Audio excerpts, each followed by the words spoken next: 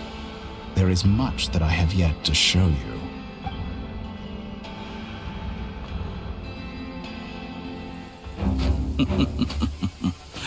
Now to that question, Heroes don't attack from behind. Guess I'm no hero. This is most disappointing.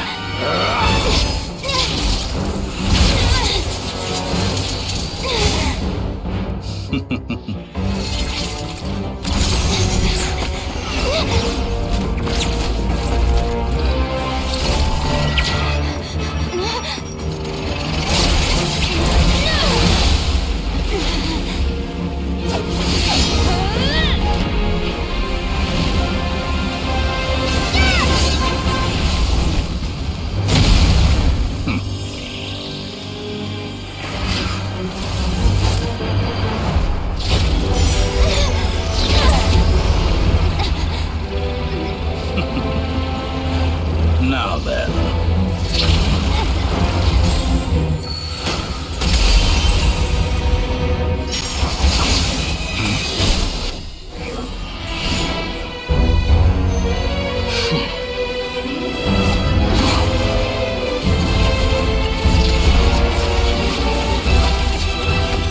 A new face.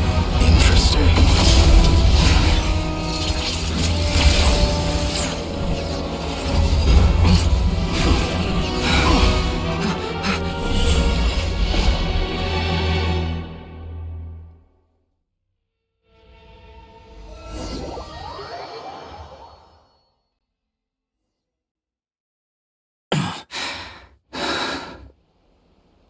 You're still gonna call me Hack Guy after that, huh?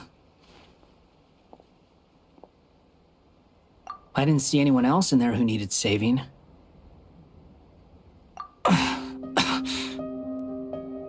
It's nothing. I'll be fine. Why are you looking at me like that? Is it that shocking that I'd come to your rescue? I owed you a favor back in Sumeru. Now we're even. Distracting dottore was tough, I won't lie. He's not gonna fall for the same trick twice. That was my one shot. I'd hoped to use it to take him out. Ugh. I never wanted to obliterate someone more than I do right now. Dottore doesn't recognize me, but his segments were originally made based on an analysis of my operational principles. I expect it's only a matter of time before he figures out what I am.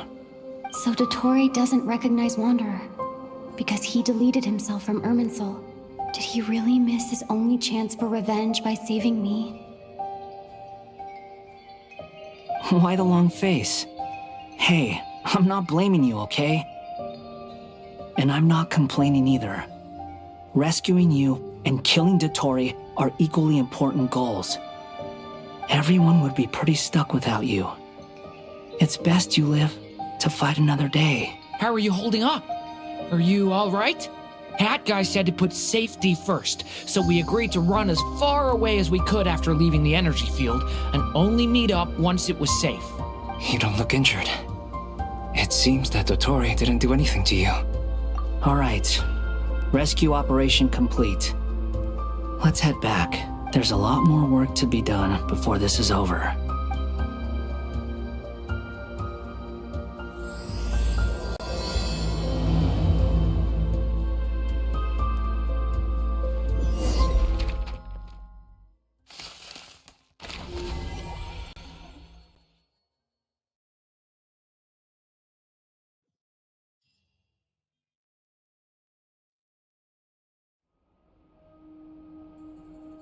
Understood.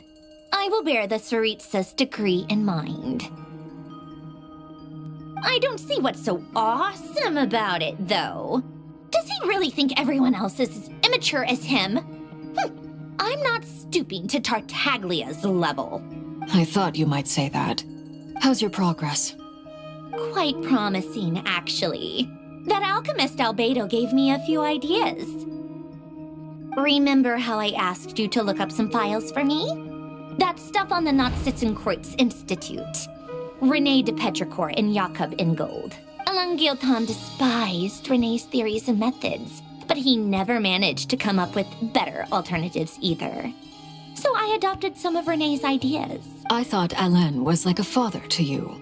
He and René were mortal enemies, were they not? And what would you say if Linny and his friends one day learned something useful from someone you utterly detested? I would applaud them for it.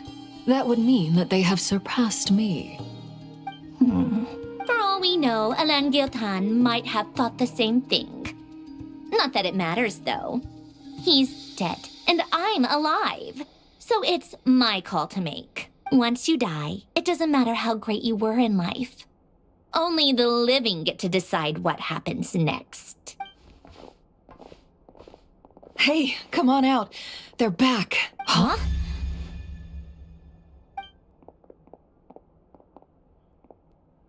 You're back? And your head's still screwed on? And you still have all your limbs? What does it look like? Way to keep your composure, madam. Excuse you. I am perfectly composed. Glad you're okay. Yes, it's a huge relief. Worry? Oh, yeah, right. You think we, the Fatui, were worried about you? We were worried sick.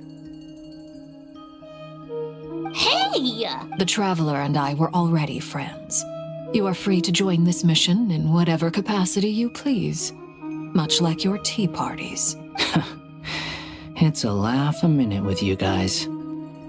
I must say, I was quite surprised when Mr. Albedo told me he would need no additional aid. We discussed this on our way back as well.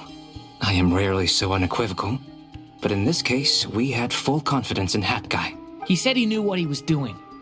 Albedo and I pretty much had to just wait outside on standby. Meanwhile, Hat Guy broke into the energy field and rescued the Traveler solo. You didn't have to mention that. Well, I'm thoroughly impressed. You are a force to be reckoned with, Hat Guy. Is she back? Is she really back? Traveler! It's really you!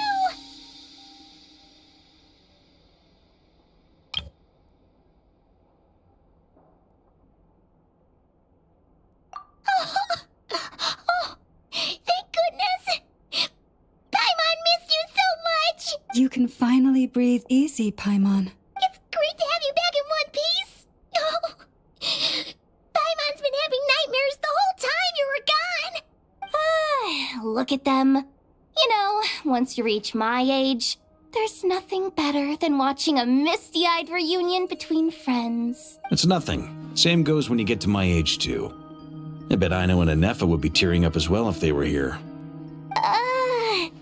Varka, I'm not sure Anefa can cry. Oh, yeah, good point. Hey, your eyes are looking a little red and puffy. Come here, let's hug it out. What? Ew, no! No, thank you. You're not my dad, okay? Knock it off! Everyone, I'm sorry for all the trouble I caused you. But the silver lining is, I didn't come away from this ordeal empty-handed. While I was being held captive, I learned a lot about Dottore's current capabilities and what he plans to do with them. Allow me to explain.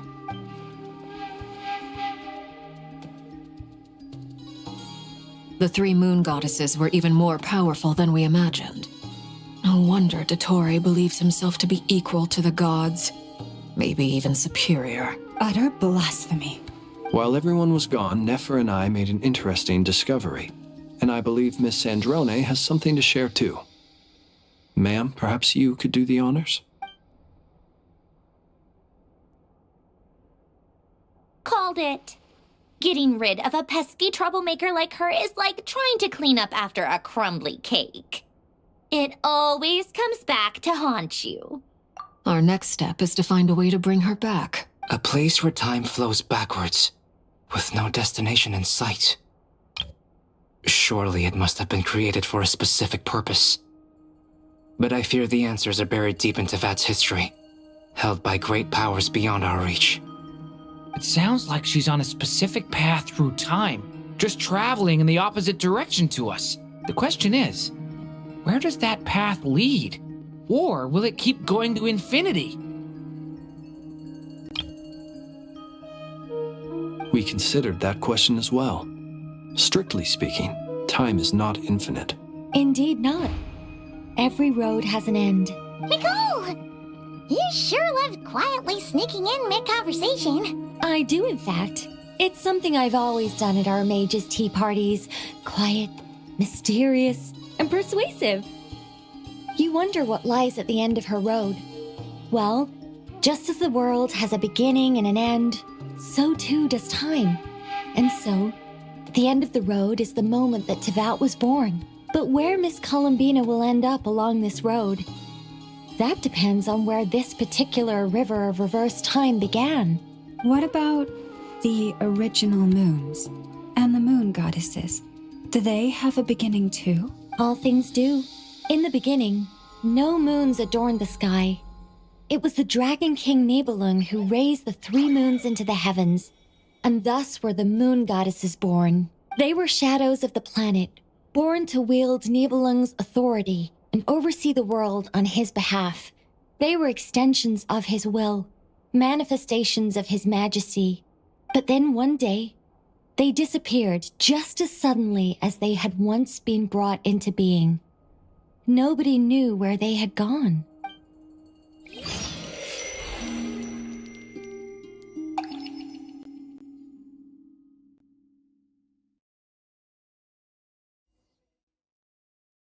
Like I thought, no more paths back to reality have emerged since.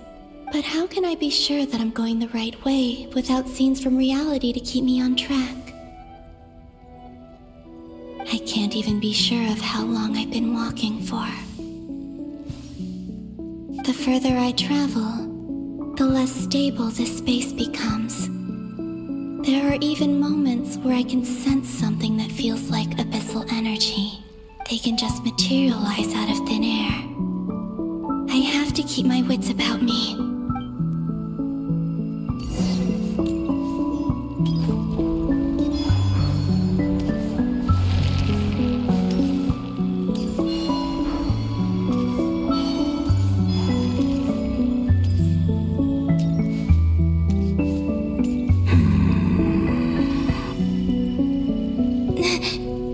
Is that The ray here of Solnari? I can't believe he's...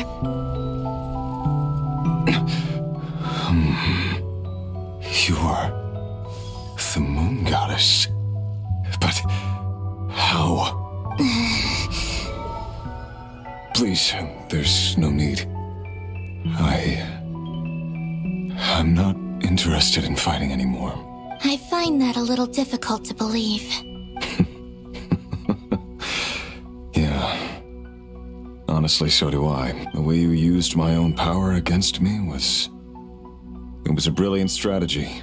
And then, in the final moment before I was thrown into this space, I got to see an old friend. Mr. Dainsleif. Right. It was so long ago now. But we were friends once.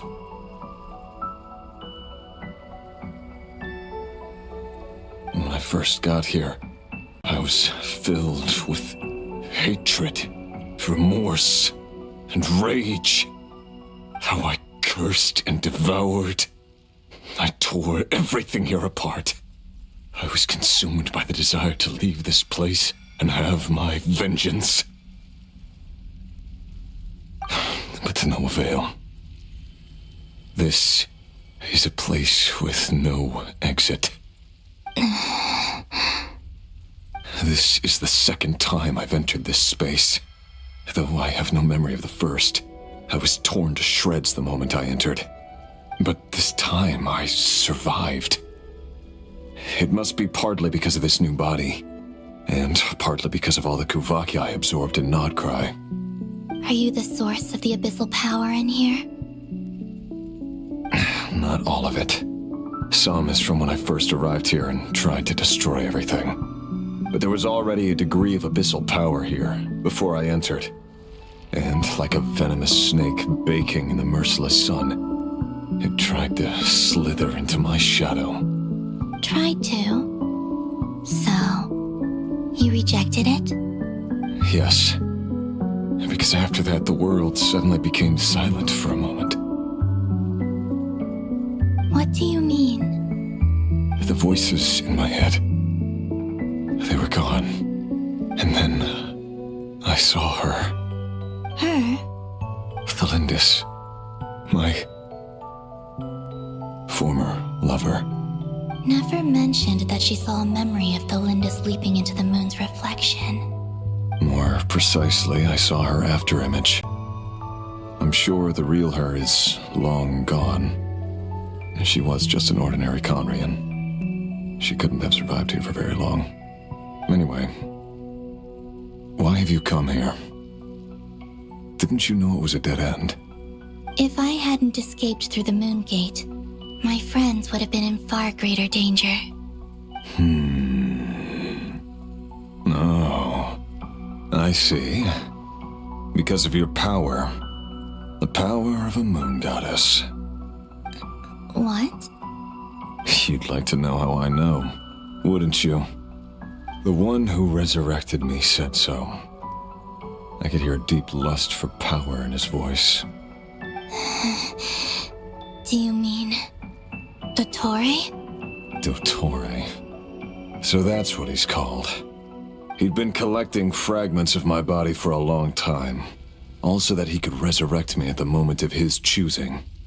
I had no interest in his research. But being as corroded by the abyss as I was, we were aligned as far as hunting the moons and recovering my strength were concerned. So that's why the Wild Hunt suddenly became so active in Nod-Krai. When I left the Fatui in my weakened state, dottore must have felt that his time had come. Moon Goddess, could I ask a favor of you? What? I know this is a lot to ask, especially from someone who tried to kill you. If you refuse, I won't fight it. But this is the only thing I desire now. Nothing else matters. What do you want? I'd like you to take a message to Thalindis for me. Thalindis? But... Yes, she's dead. But like I said, I saw her afterimage. I can sense that some part of her soul remains here. Far, far ahead. Why don't you go and speak to her yourself? I can't. I don't know why, but I can't move freely in this space as you can. All I can see is a glimpse of her walking away. Just like the moment when I last saw her in life. In return, I will clear these abyssal obstacles for you. No, not in return. I'll clear them for you. Whether you want to help me or not. It feels like something I ought to do. Why? Yeah. Why, indeed. I've been asking myself that question a lot recently. Why did I do the things I did? I'm tired of it all. Tired of the person I became. People used me. And then I turned around and started using others. I hurt a lot of people. I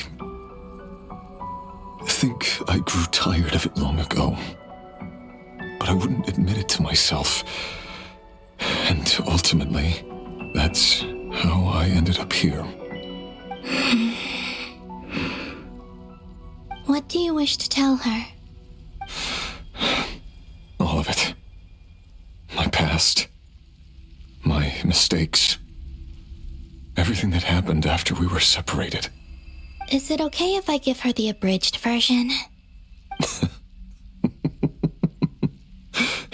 Yeah, I'm sure there's plenty you can skip over.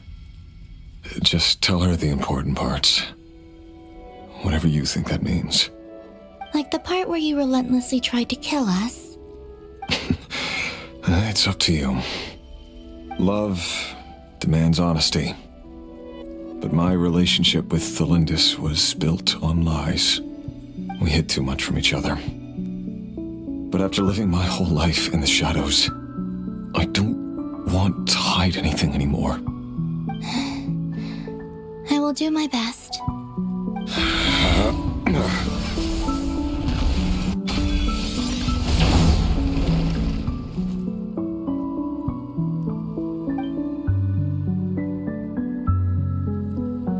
There. The abyss will no longer stand in your way. Even though Mr. Dainsleif felt he had to fight you, I think he still regarded you as a friend. Dane? He said that you betrayed him, but he also felt great remorse at never having understood what you were truly going through. Why tell me this? Because if he'd known that someone could take a message to you, I believe that's what he would have said. Thank you. It means a lot. I know this will sound strange coming from me, but don't die, Moon Goddess. I can tell that you're determined to get out of here.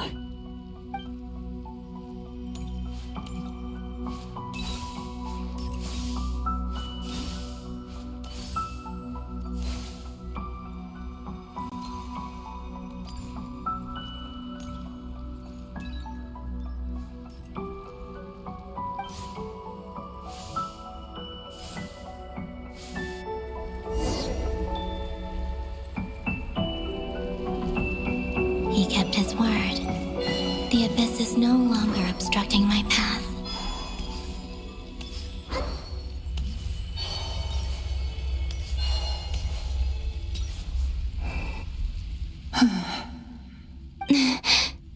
Is that the Lindis? She wasn't far off at all. And yet, they can never meet. Hello, Miss Thelindis. Who are you? How do you know my name? I've never seen anyone else here before. You can call me Columbina. I promised Rerir that I'd bring a message to you. Rerir? My Rerir? Is he well? He's doing better than he was. Better than he was, huh?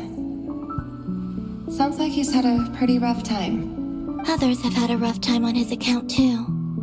In many cases, their time ran out because of him. And I'm not just talking about the children of the Crimson Moon.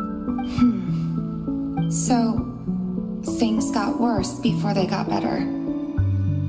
Could you tell me what happened, Miss Columbina? Are you sure you wish to know? Yes. This is my opportunity to learn the truth. No matter how hard it is to hear, I have to know. I admire your courage. However, time is short. I cannot stay here for long.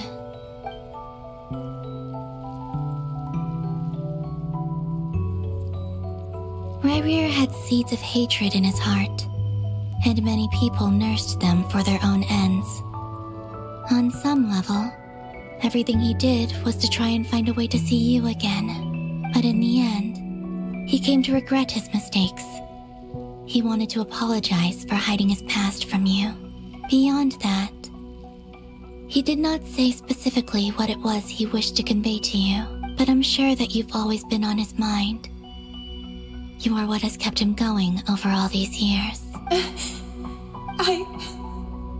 I'm sorry, Miss Columbina. This is so upsetting. I'm not sure how to put my feelings into words. It's all right. I understand. Well, that's everything from me. So, I guess I'll be... Wait. One moment. Time flows backwards here. The road ahead only leads further and further into the past. I know. I intend to reach the end of that road. Without a moon marrow, without the 3 moons' power, you won't make it far. Wait, unless... Are you one of the moon goddesses? You could say that. I see. I often think to myself, if life is like a train ride, why haven't I reached the terminus? Where am I even going? And it's not just me. It's this whole place. Wherever it is, it seems like it's existed forever. It's such a mystery. Where is it going? I must seem so ridiculous. I can't answer these basic questions, and yet I jumped right in here without hesitating, only to be torn apart the moment I entered by powerful energy currents. Only my soul remains now. Thinking back, I was suddenly overcome with fear and terror in that moment. Perhaps I too became bewitched by the abyss. I may have been the leverage it needed to control Ryrir. I used to be a researcher at the Universitas Magistrorum in Conria, researching the iridescent moon's marrow. Eventually, I came to the conclusion that time in here flows in reverse. Ryrir was one of the Venster King's retainers. With me, he was in an impossible position. It plagued him constantly. I wanted to help him escape his lot in life. I wanted him to be happy. So I thought I'd use this place to return to the past. At the time, I thought I could just go back to the day that the Venster King first found the prince. It was only after meeting the prince that the Venster King started going too far with his research into the abyss. That was the day all of our woes began. I thought I could stop the king from ever meeting him and solve everything. I couldn't kill the Venster King himself, so I had to find another way to save Ryrir. That's why I wanted to go back, to kill the person who had brought new possibilities to our realm. I'm sure it was a futile endeavor, but the abyss probably enhances the basest human desires. So I naively hoped I could change everything, but I was simply too weak. Like a speck of dust against the whole universe. Look at me. I didn't even survive the journey here. Not physically, at least. I know I'm never getting out of here. But you're different. You can make it, and I want to help you. I owe you that much. How do you plan to help me?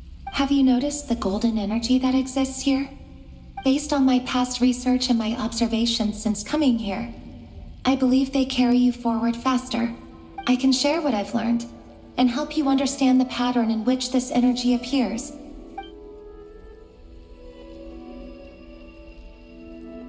I think you just might... Now, I know you will be able to change the past. Also, I've been speculating about where this phase ends. The documentation was scanned, but from what I know of the legends about the moons, the oldest ones seem to begin with Nibelung, king of dragonkind. I have no way of verifying any of it by this point. But if it's true, you might be able to reach that era if you keep walking. Understood. Thank you, Miss Delindis. I'm the one who should be thanking you. If you hadn't entered this realm of everlasting death, what use would my deductions be? Thanks to you, they have some meaning. About Rayrir, I'm so sorry for everything. It wasn't your fault. That's not true. Because we both feared bringing trouble upon each other, neither of us ever told the truth. And that dishonesty sealed our fates. But enough about that. I wish you a safe journey, Miss Columbina.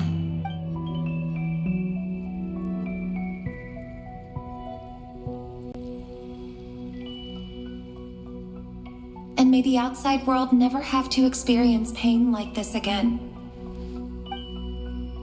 Rayrir, you're there, aren't you? I cannot see you, because you exist in the future. I expect we'll be trapped in this prison of space-time for all eternity. But please, gaze upon the past, and then sit for a while. Let's find a place to sit down together, just like we did when we first met.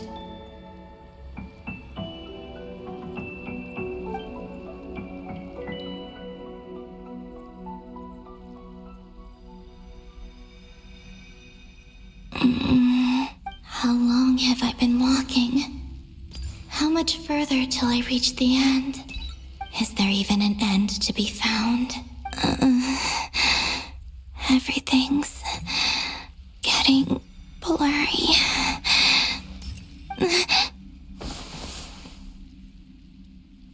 Huh? Are you all right, little sister? Have you come from the distant future?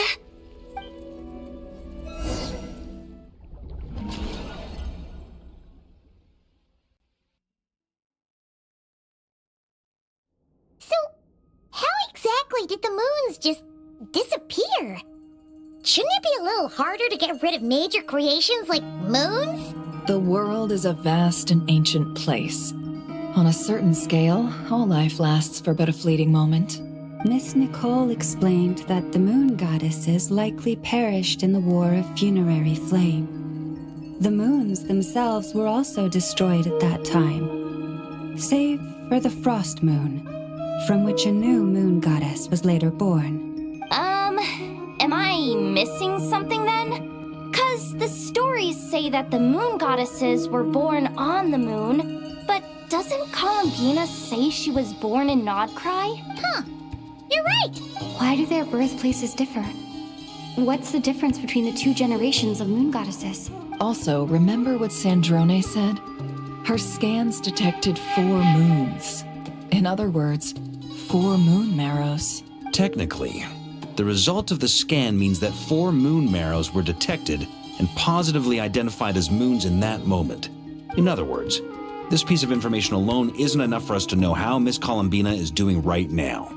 Yep, we have no way of staying up to date on whether she's dead or alive.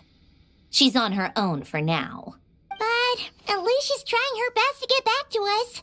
Yeah, she's a tough cookie, and a sore loser too. We have to trust that she'll find a way. Because we really need her power. As much as it pains me to say it, we've got no chance of beating dottore in a straight-up fight. He's much too powerful. It wouldn't even be close. That maniac is going to devour everything in his path until he reaches us.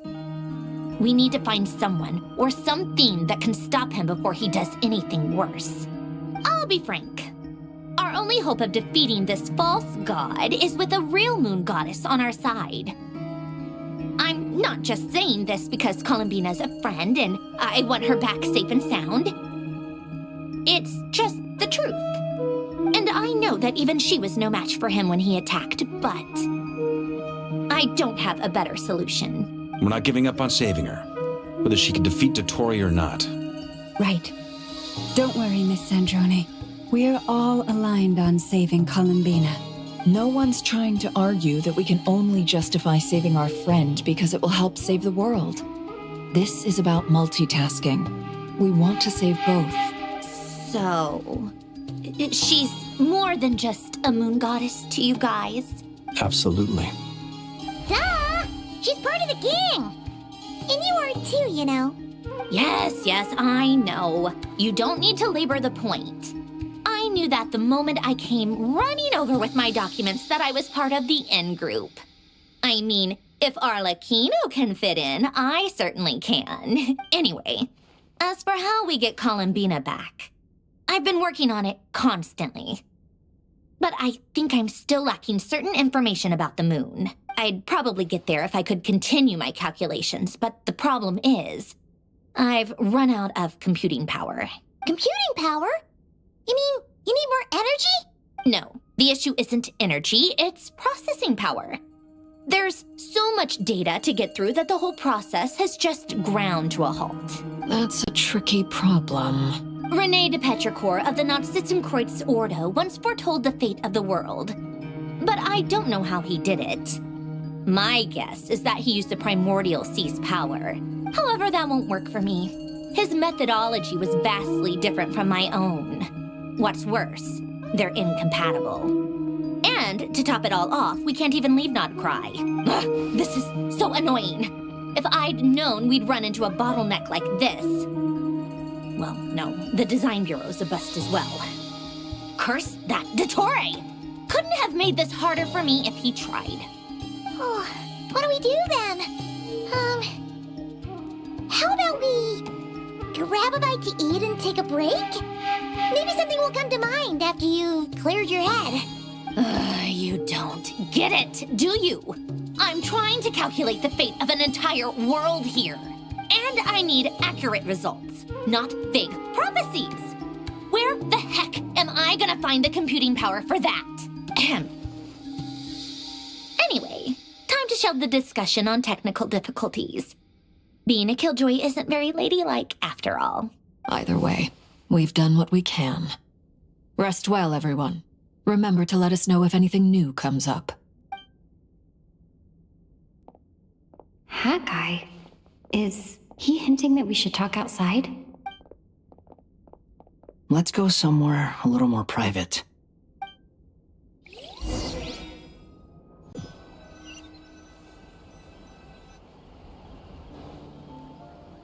You know that Dory went back to Sumeru, right?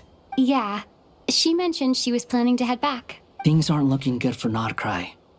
She's gone to spread the word so that Sumeru has a chance to prepare for the worst. From what I know of dottore, there are two possible reasons why he hasn't made a move yet.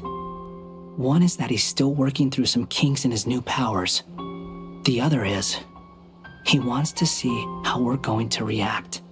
He'll easily devour everything eventually, so I guess he's in no rush to make it happen. The first false god he made was me. Now it's his turn. Even though my records were erased from Irminsul, dottore's ideas haven't changed one bit. He once told me that becoming a god was like turning yourself into a hungry wolf or giant serpent to devour the moon. Clearly, he began studying the moon goddess's powers long before he even tried making a god. He's always wanted to get his greedy hands on divine authority one way or another. And in the end, he devoured the moon where I failed. In the desert of Sumeru, there is a chessboard built by King Deshret, also known as Al-Ahmar. I don't know if it was a real game, or if he was just trying to challenge his servants and citizens in some way. But creating games and setting rules, gods do that as a matter of course. That's the kind of power dottore craves. Now he has the Trilunar Authority. His power is leagues beyond the common people. I don't think there's any point in other nations rushing to the front line. They're better off focusing on defense and hoping they can fend off any threats that spill out from Nod-Krai. Either way, Dori will inform Lesser Lord Kusanali, and she will contact the other gods in turn. The Seven will have some recourse available. If nothing else, their protection should keep the rest of the world from descending into chaos as quickly as Nod-Krai has. So on the bright side, even if Nod-Krai is doomed, your friends in other nations won't be in any immediate peril. That's good to know. But I'm not ready to give up on Nod-Krai yet. There's a word for people who refuse to let anything go. It's called being greedy. Maybe it sounds greedy to you, and probably naive too. But whatever you call it, that's what gives me the determination to keep fighting. Battles are fleeting, but the will to fight is a long-term commitment. Give up for even a moment, and your resolve will shatter. Why do you always feel the need to do the right thing? No one is born to be a savior. I mean, who's gonna criticize you if you fail or give up? Don't take this the wrong way, but dottore said something similar to me. I guess the Fatui attracts people who don't believe in saviors. Not necessarily. It's less about belief for me. I just want to know how determined you really are. After all, I don't owe anything to anyone else here. Only you. You look kinda worried. If your arch-nemesis was about to achieve their ultimate goal, I think you might feel a little worried too. That's true. Dottore is about to become an omniscient, omnipotent deity. That's gotta be a bitter pill to swallow. Still, you're calmer than I expected. Obviously. I have to admit that my past self was a reckless fool who misunderstood not only the point of revenge, but how to achieve it. And as much as I want my vengeance, I know I'm not gonna get it by acting alone. If the world's taught me anything, it's to think before I act. Too bad it never taught me any other virtues, though. So, I am going to destroy dottore, no matter what it takes. So, what's your plan? I'll get to that. First, tell me, what do you think of Sandrone? Just like Paimon said, she's a friend, part of the gang. How much do you trust her? This is a serious question. Think carefully before you answer. Although she's with the Fatui, she has her own values, and she's helped us a lot. If nothing else, she's clearly going the extra mile for Columbina. I see no reason not to trust her. If you say so. In that case, the three of us need to talk. I have some thoughts about her computing problem. It can be solved, but it will come with a cost. How much? If I can afford it, I'll cover it. Sometimes your heroism really backs me into a corner. You know that? Come on, let's go talk to her.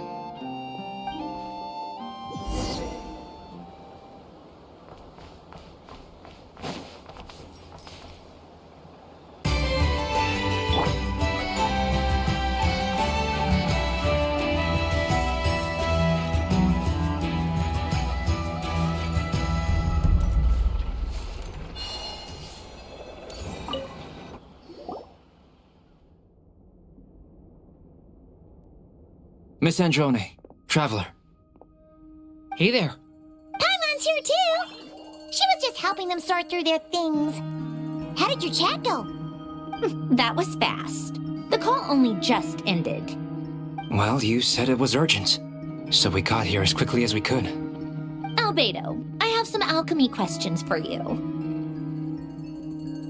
I see. Looks like my knowledge proved useful after all.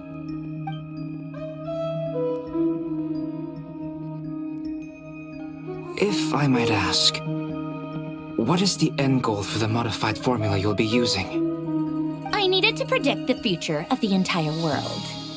But I've run into some teething issues since trying to implement Renee's theory of the 4 Orthants. I see. I'll have a look at it. Still, computing power is the real issue here. How do you plan to solve it?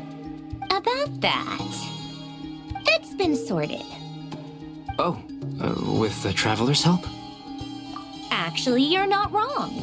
She found the person with the solution. Was it Hat Guy? Yeah, it was him. Wow! Go Hat Guy! Seems like all that time studying at the academia is paying off big time. But where is he? Wasn't he the one who asked Albedo and I to come here? Come with me.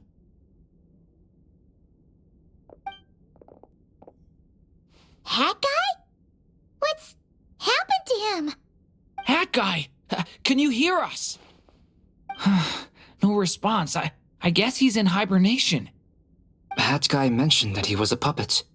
It seems that his functions are currently shut down. I presume this has something to do with the solution to your computing problem. That's right. He and the Traveler came to see me.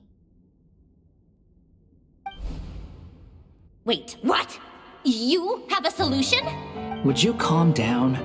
Why do you always react so hysterically to everything? Excuse me? How would you know? You shouldn't be so quick to judge complete strangers. It's very bad manners. Oh, please. It doesn't take that long to figure out that you have a temper. Where does a mere student get that kind of confidence? I've actually published more papers than you.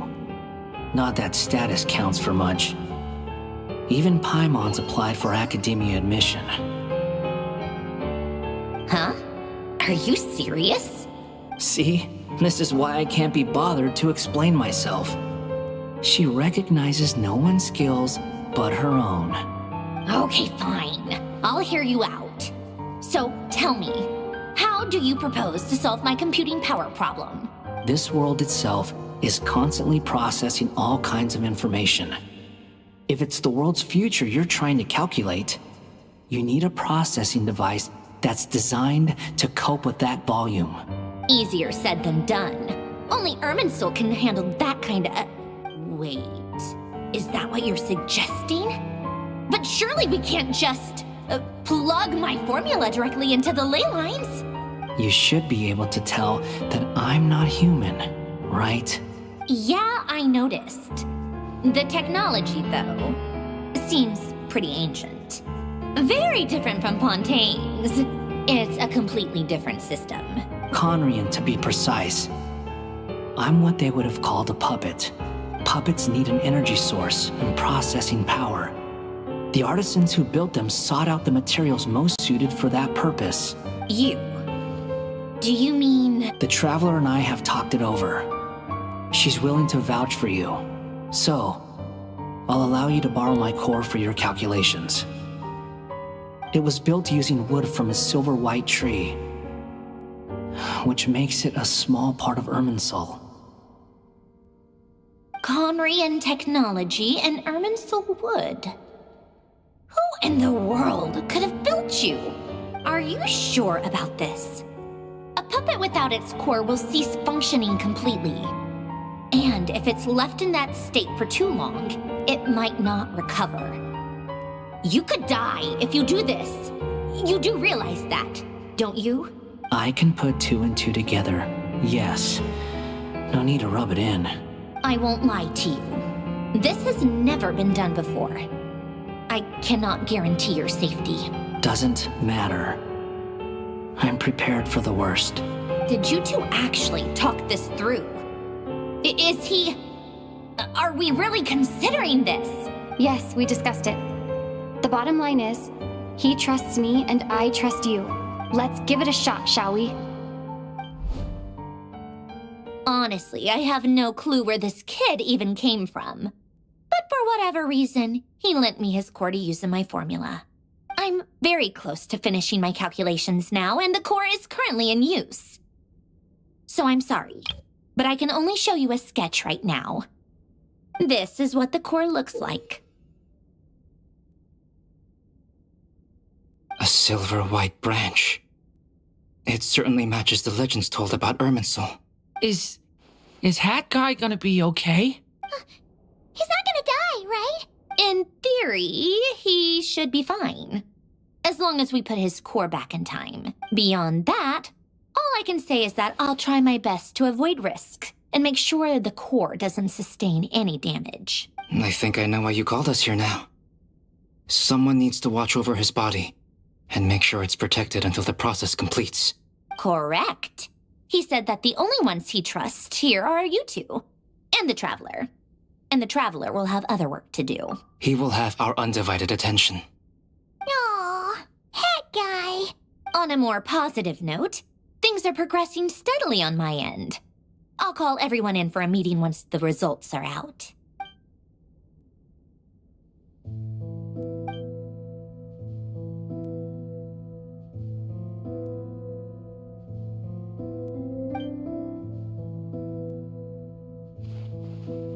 The worst case scenario with the core removal is either a system reset or a total loss of function. But I'm not afraid. A quiet death should have been my fate long ago. A core is completely different from a heart. It's like another vital organ entirely. I never believed it could be a true replacement for what I sought, but in the end, it turns out the core was more useful to me. Pretty funny when you think about it. It's like the punchline of my entire life. Do you think there's any difference between a puppet and a human? If not, then this would just be another samsara. I have already experienced both a past life and a next life. Part of me wonders whether I'm only capable of making this decision because I've become a real human. What's with that expression? Isn't this a good thing? Sanjoni will succeed, won't she? She has to. She will. We all have to persevere until this is over. That's right. And I'll protect you all until a moment of victory arrives.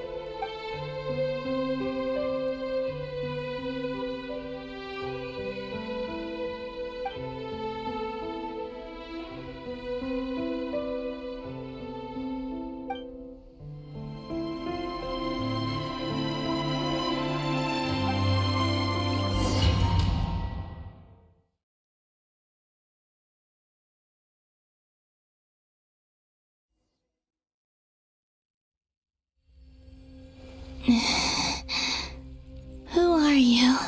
Call me Sonnet. You have the same power as Canon.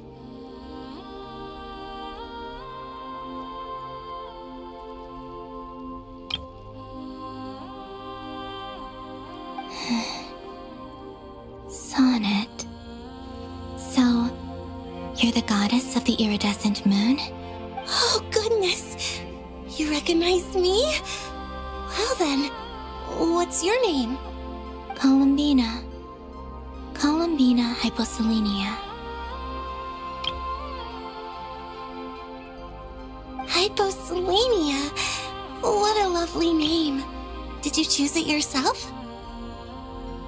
It was a joint effort between me and my friends. Friends? You mean your friends in the heavens? Huh? Oh, sorry. You must be exhausted. I apologize. Hang in there.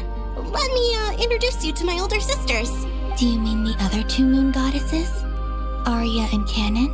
Wow, you sure know a lot. Hey, does that mean that our story goes on into the future? Oh, I guess that wasn't the best question to ask. It's alright. We were prepared for that possibility. You could say we were too prepared. I can't even remember how long my sisters and I have been here by this point. When did you get here? How long has it been? I can't say for sure, but it feels like it's been forever. I see. Are you feeling alright? You look a little unwell. I can hold out a while longer.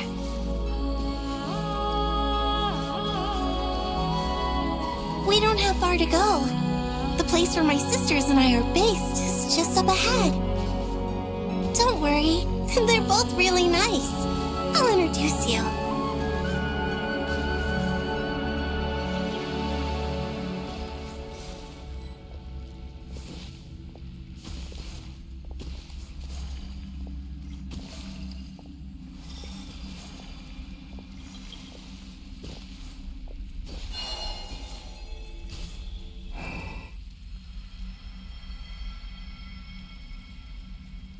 Sisters! I'm back!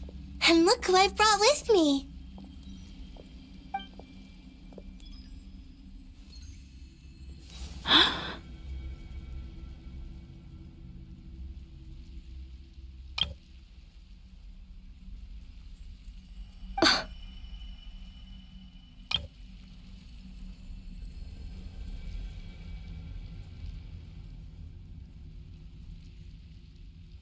It's our lovely little sister, born in the far future.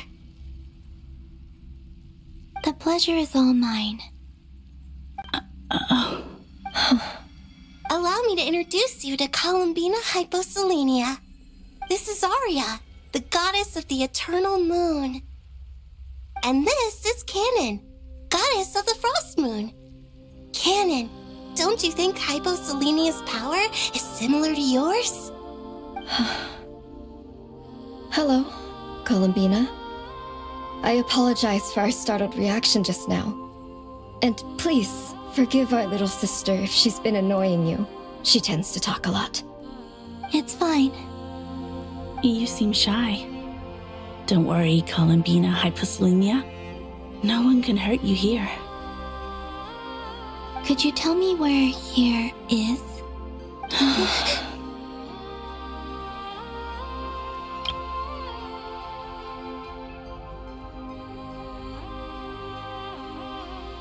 Please, I must know.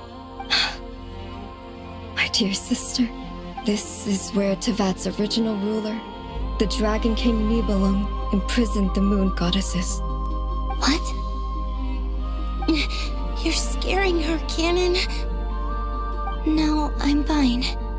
Please, continue. Nibelung, our original master, created us in the distant past to maintain Tevat. But he left this world and traveled into the dark universe beyond, to explore worlds vaster still. Day and night, we fulfilled our duty in the heavens, until the day that the first descender arrived. The great ruler of the firmament. The heavenly principles. Is that what later generations call them? I see. But we did not reject them at first, nor did they seem to harbor ill intent towards this world. We coexisted in peace. They were like a guest in our home. Slowly, however, we came to realize that our guest had a growing desire to change and dominate the world. And you didn't stop it? No. There was an order to the rules they set up that Nibelung never taught us. We wanted to know if this order would bode good or ill for Tevat. All right. Canon and I wanted to know. Sonnet was against it from the outset. Later, we discovered that this great ruler of the firmament bore an almost paranoid hostility toward the desire of certain life forms to seek power. Or perhaps they feared them. They would even cast down celestial nails as manifestations of their power, to punish the civilizations of the world below. Only this was far beyond mere punishment.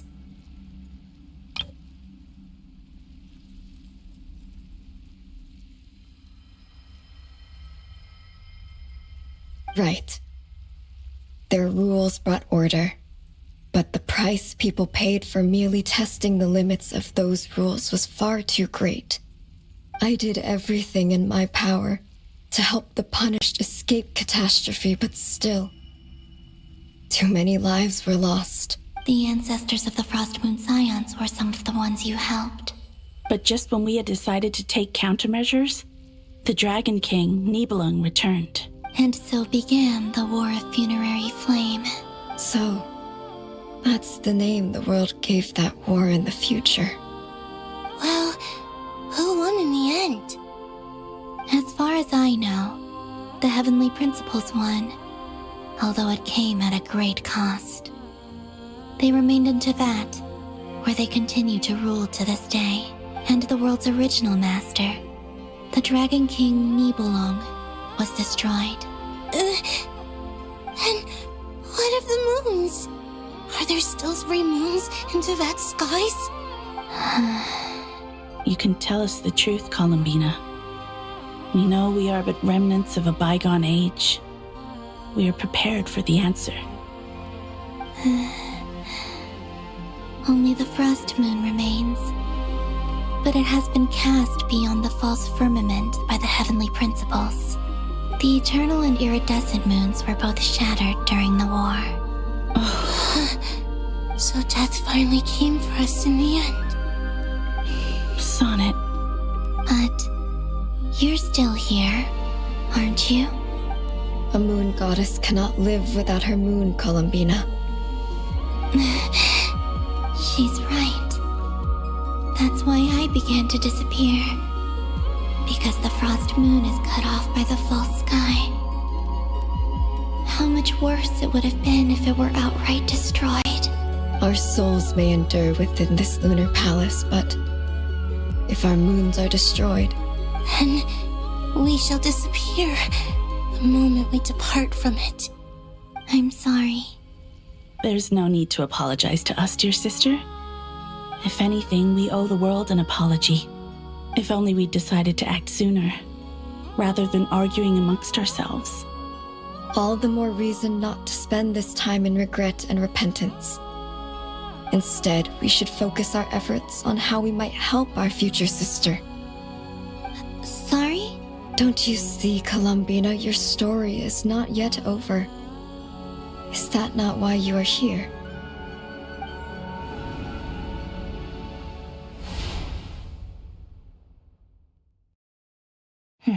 It's done. Initiate numerological array. Continue running primary process. Calculate the world's fate through extrapolation. And identify nodes of potential change. Secondary process, scan for moons. Still 4. The number of moon marrows hasn't changed. Wait, let me think. Is it possible that there's something I've been misunderstanding about the moons all along? Variables. Variables in the world. I know where potential variables within the world come from. So what about the moons? Are there any variables there? Like their life or death, for instance. What if being alive or dead makes no difference to a moon? But that's so strange. Even immortal gods can die. Why would the moons alone be... Wait! I've got it! If alive or dead is considered a variable, we might have had this wrong the whole time. No one ever said that a moon marrow equals a living moon. We just made that assumption ourselves. Initiate secondary process. Scan again. This time filtering out interfering perimeter, moon marrow. I don't care if they're natural or artificial. Get them out of my search results! Why? It says 3 moons still exist in Teyvat, even after excluding the moon marrows. But we know for a fact that 2 of them are dead. Redo the scan. Narrow the results to living moons and real moons. No, scrap that. Narrow it down to moons that have lunar authority and remain alive. Why? Why is it still 3? What is this, Columbina? Has the world lied to us? Or are you the one pulling the wool over our eyes?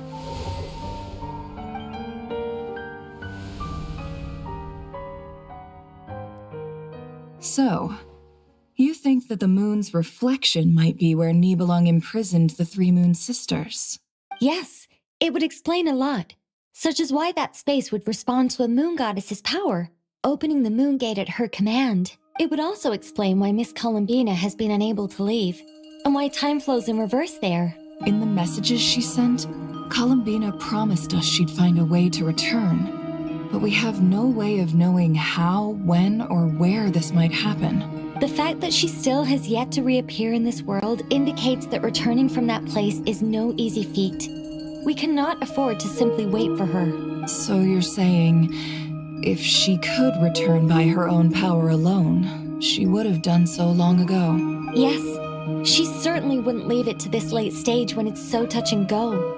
I've been giving this some thought, and I've come to believe that Luna might be an anchor that she left behind, as a sort of future waypoint. This could also explain why Luna is always by the traveler's side. Sounds like a plausible theory.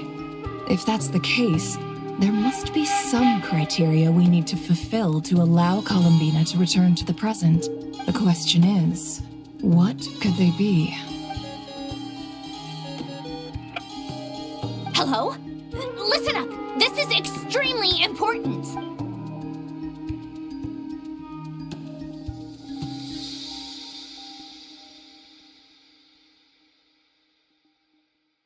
Not only is Columbina alive, but she may well exist in a form unimaginable to us. I'm still unclear on the details, but she's done something truly inconceivable in the past.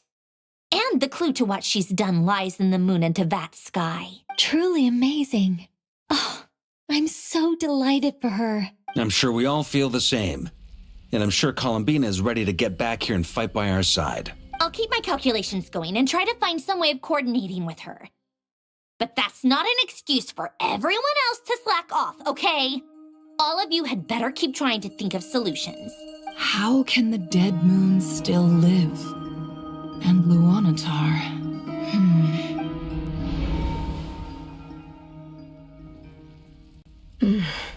It's hard to believe that's what will happen in the distant future. Our authority is linked to the most fundamental rules of Tevat. I suppose it's no wonder that many would covet that power. I didn't realize that when you said friends, you meant people who live down in Tevat. That's so lovely. I always wanted to go down there and have some fun. Have you ever tried leaving this prison? Of course. Between us, we've tried everything.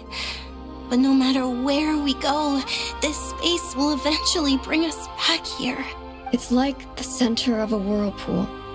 Everything ultimately converges here, at the moment when Nibelung imprisoned us. In that case, have you tried using any of those pathways that connect this space to the real world? Sorry? What are those? They're passages through which you can make small-scale changes to reality by using Kuvaki. Or am I the only one who can use those passages? Because part of my soul remains in reality. Kuvaki? What is that? You don't know? It's a unique kind of elemental energy found only in Nod-Krai, the land from which the moons arose. Oh. Well, it's true that the moons first rose up from the part of Tevat you say is called Nod-Krai.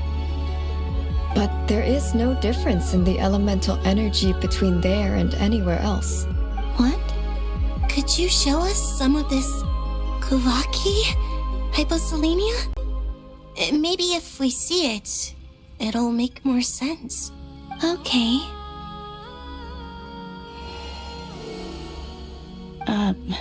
Isn't that just your power? What? But it's everywhere in Nod-Krai. In the air, in the land. Even the creatures who live there have adapted to its influence. How curious. This Kuvaki certainly did not exist anywhere in the world before we were imprisoned. Let alone influence living creatures. So, how exactly does it affect them anyway? Can they float in the air like us? This is so strange. Why would their reality differ so much from mine? Columbina, you're looking for more than just a way out of here, aren't you? Yes. If I am to help my friends, I will need tri-lunar authority on par with that of our foe. You mean... you'll need our power? This sounds extremely risky. The three moons' powers are not mutually compatible. Concentrating them into one goddess will be a very painful process. And if anything goes wrong, it could tear you to pieces. I know. But I'm willing to take that risk. Even so, let's say we successfully transfer our authority to you. How will you take it outside this prison? Niblin constructed this realm specifically to prevent us from using our powers to interfere in his war. No moon goddess can leave this place alive. What if I don't leave alive?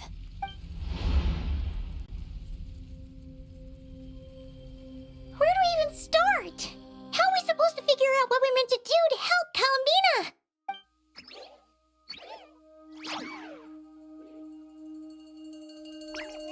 Columbina, what do you need from us? If she really got to the beginning of time in there, how do you think she'd leave us a message? You don't think she'd write it down on a stone tablet somewhere in the hopes that we'd find it, do you? Seems unlikely. Columbina may not talk a lot, but she thinks deeply about issues like this. Let's review what we know. This is the Columbina who fought alongside us against the Raihir of Solnari, and with whom we celebrated Moon Prayer Night. She knows our personalities, our ways of doing things, even our unique strengths and abilities. So, if she wanted to tell us something from a long, long time ago, what would she do? Oh.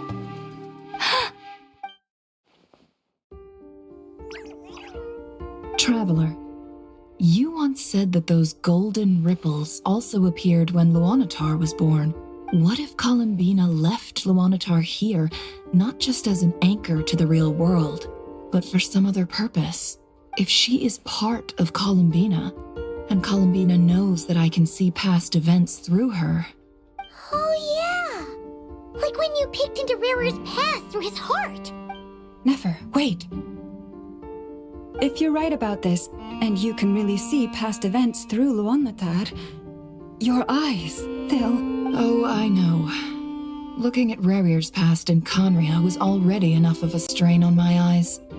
Looking this far back into the past, it'll surely blind me. But it's our only chance. This is the only way. Boss. We spoke about this once, a long time ago. Do you remember what I said, Yehoda? The day I lose my sight, the Curatorium of Secrets will be yours to run. But... What's wrong? I'd be overjoyed if I were you. This day's come a lot earlier than either of us expected. I need to know you'll honor our agreement, Yehoda. Promise me. Yes, Boss Neff. I promise. Are you sure you don't want some time to think this through? What is there to think through? I should have gone blind after our battle with Rarir. Frankly, it's almost criminal that I got away with it for this long. Then at least let me take some precautions on your behalf. And if you really do lose your sight, I'll visit your office every day and make sure you're well looked after. Oh, please, anything but that. I was actually ready to go through with this. Are you trying to scare me into backing out? As if I could ever scare you. I'll assume you're just joking to calm your nerves. All right, enough chit-chat. Let's do this.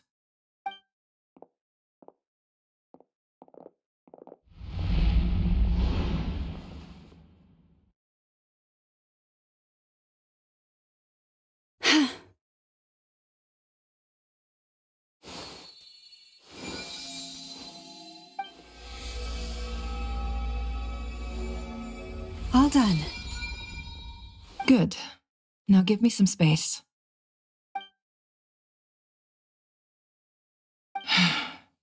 Come on then, little one. Show me what happened in the past.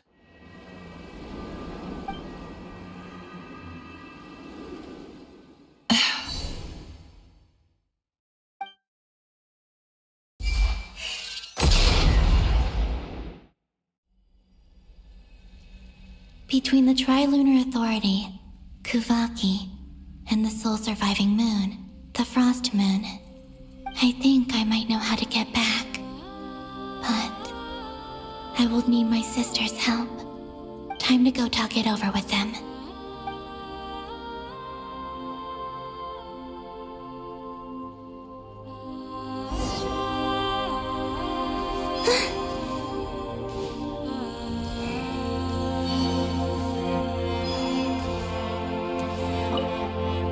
It seems you have reached a decision. I'm all ears. What do you propose?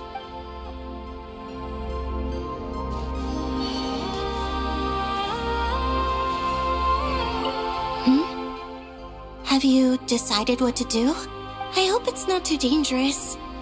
You really scared me when you said that thing about not leaving here alive. Come on, let's go find the other two.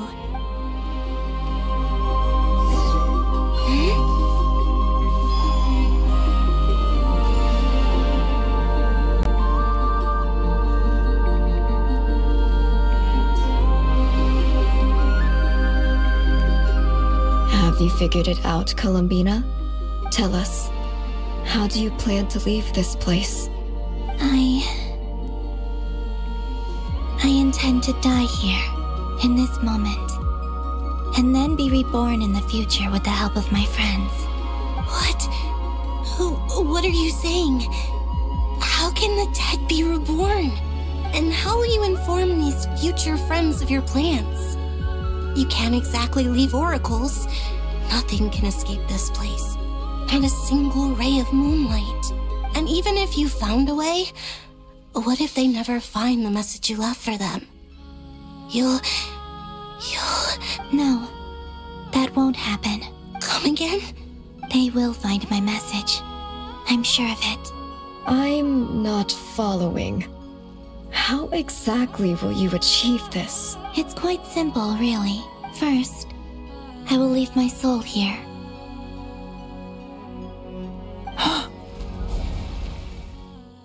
I see it.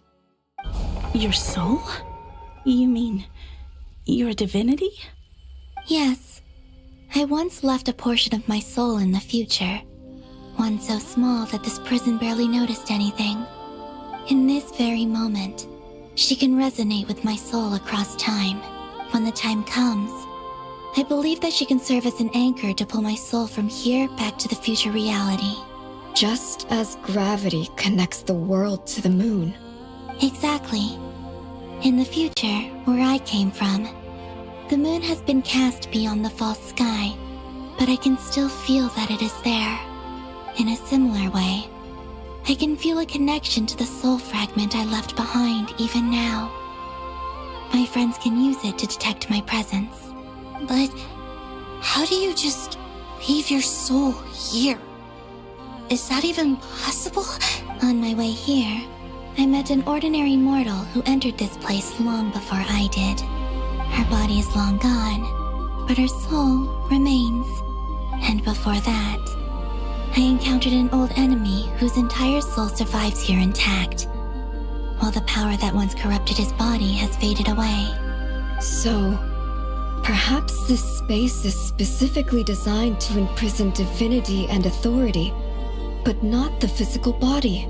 Still, even if your body can escape, would it not just be a lifeless husk without the soul inside? Wait, is that what you meant when you said you wouldn't leave alive? Yes. I shall turn my body into moonlight and pour it over Nod-Krai. That power shall protect the land and quietly blend into it, awaiting my soul's return in the future.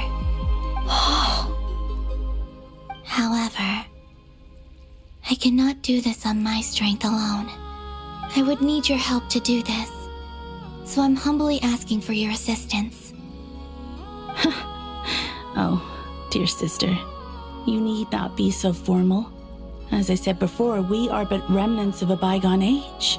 You, on the other hand, were born alone in that distant future, and you have walked a long and lonesome road since then. How could I bear to let your story end here in this dungeon?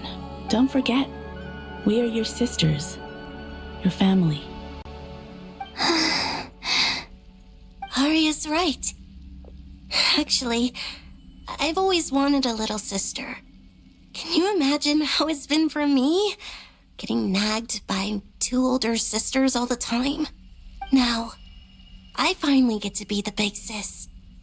And not just that, but I get to help you return to your world, too. How could I say no to that? Sonnet. Canon? I'm sorry.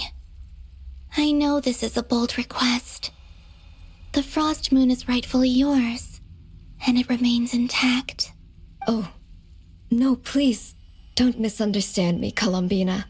I was just thinking back on the years that the 3 of us once spent together. You cannot imagine how happy I am to hear of the future world you describe. The Frost Moon Scions, your lovely, kindly friends. For the 3 of us, whose purpose in life was to maintain the peace in Teyvat, it is a great relief to know that the people of this world live in such an abundant future. If your plan can save them and save Nod-Krai, I will gladly give you all that I can. Besides, the 3 of us have been together since the day we were born. I could never abandon them to live on alone without them. Canon. Still, I do have one question I would like to ask you before we proceed. Certainly. What is it? Why do you cover your eyes?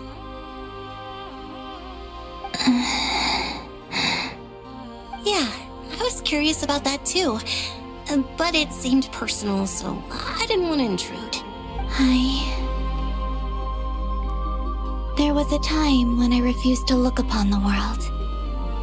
I believed it was full of nothing but lies and falsehoods. I wished to hide my feelings, seal my heart, until I could return to my true home. I see. Perhaps that decision saved you from ever having to see the false sky again. But at the same time, you likely missed out on many true and precious things, like the smiles on your friends' faces. Promise me this, Columbina. When you return to the future, open your eyes, take a look at the world around you, and see your friends. I'm sure that you know this already, given that you long to return. But that is your true home. Give me your hand, Columbina. Arya, Sonnet, you too. Okay. All right.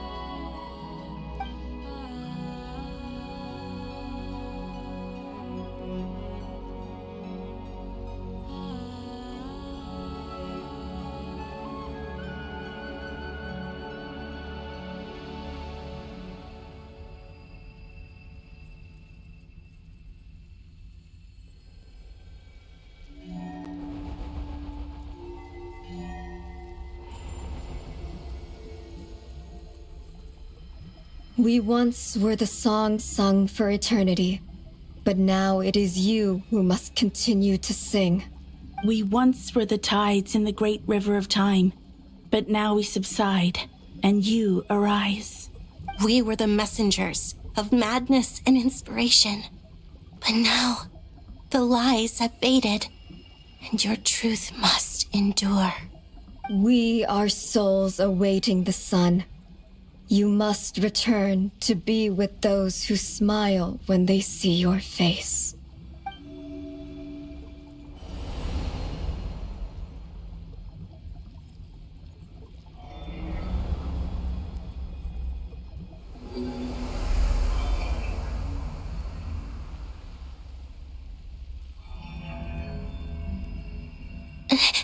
Is it done? Yes. We have transferred the authority over all 3 moons to Columbina Hyposelenia. From this moment on, She is the Tri-Lune Goddess, the one and only moon goddess of this world.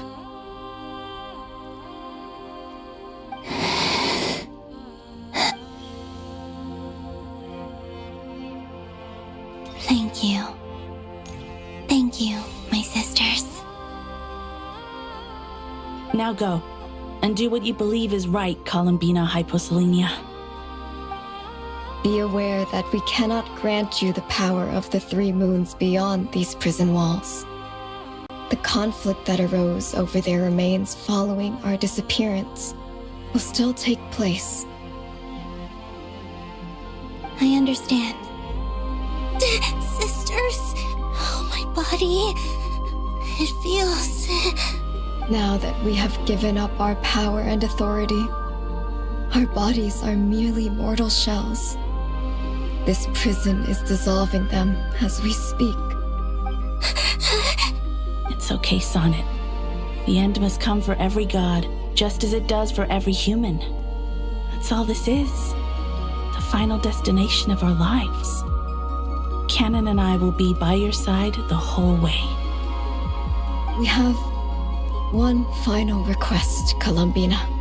Could you use the three moons' power to send us back into the real world? Now that we have lost our powers, I doubt this space will seek to hold us further. It's just... we would like to spend our final moments together in the only place we ever called home.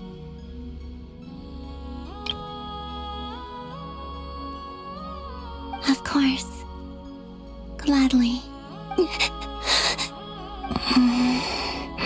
Sonnet. Yes. Don't. I wish I could tell her not to give in to the abyss. Not to be afraid. But is this really what I should say at this moment? Don't forget. I'm so glad to have a big sister like you. No, Hypo. Thank you. I'm okay. I'm not afraid. As long as my sisters are with me, I won't be afraid. It looks like this is goodbye, sisters. Goodbye, Columbina. Take care of this world in our stead. I will.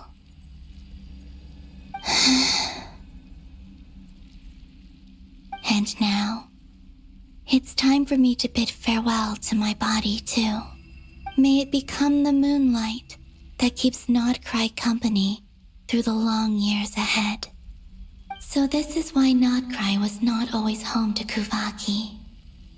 It only appeared after I poured my body out upon this land, and only this land.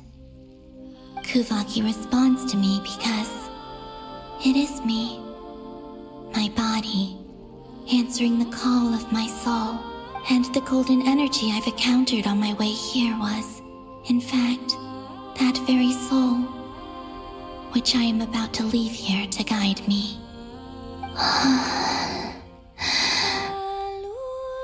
O power Tri-Lune, eternal moonlight. I, Columbina Hyposelenia, lay aside my body. Let it be cast into the dark night to illuminate the future. May it be a companion to all who dwell beneath the moon.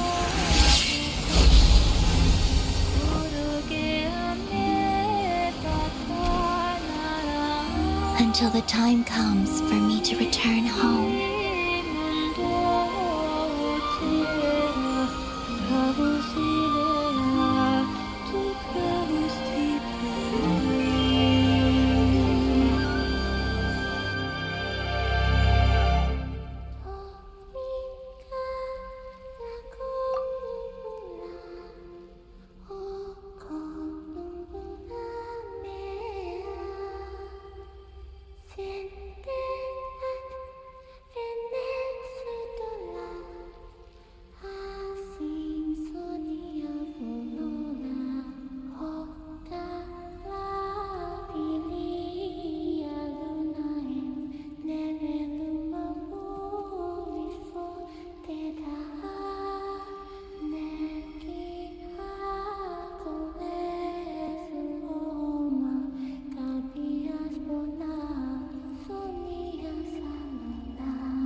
even allowed to see that? Is anyone? Can you still see? How many fingers am I holding up? I see 2 fingers, and a look of sheer terror on your face. Truly astounding, Miss Nefer. Your eyes have glimpsed the very ends of the world, and yet they remain as sharp as ever. Or is the credit for this miracle due to Miss Lauma? It seems that even time itself is no match for your medical skills. Surely you jest, Mr. Flins. I suspect we have Columbina to thank. She must have realized the immense toll that the ritual would take and purposely set aside some of her power in the past to protect Nefer's eyes when this moment arrived. There is always a great price to pay for witnessing the truth, but it seems that this time, Columbina has shouldered that burden on our behalf.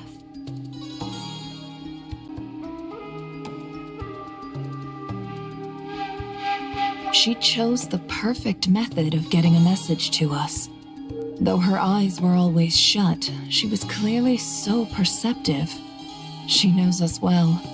She knew exactly how we would think and what we would try.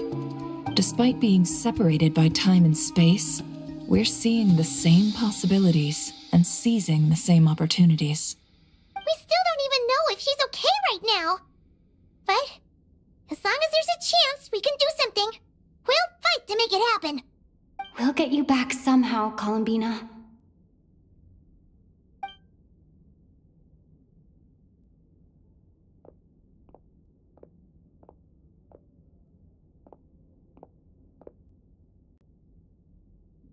Well, based on the information we now have, let's figure out our next moves. Thanks to these gentlemen, we have a much clearer picture of the situation with dottore. The civilian population has been moved to safety, so we no longer need to hold back. Miss Androne, how are the calculations going? So far, so good. I'll keep seeing how far I can push the system, though. Can't have Hatman being powered down for nothing. There's still a long road ahead. Where should we begin?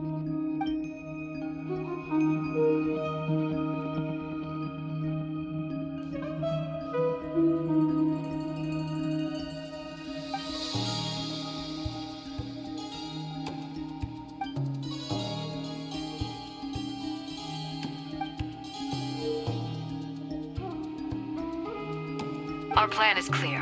Time is short, so let's get moving. There's just never enough time, is there? Time is the bane of my existence. Ugh. Anyway, I'm gonna get back to work. All right, we'll do our part too. Yeah.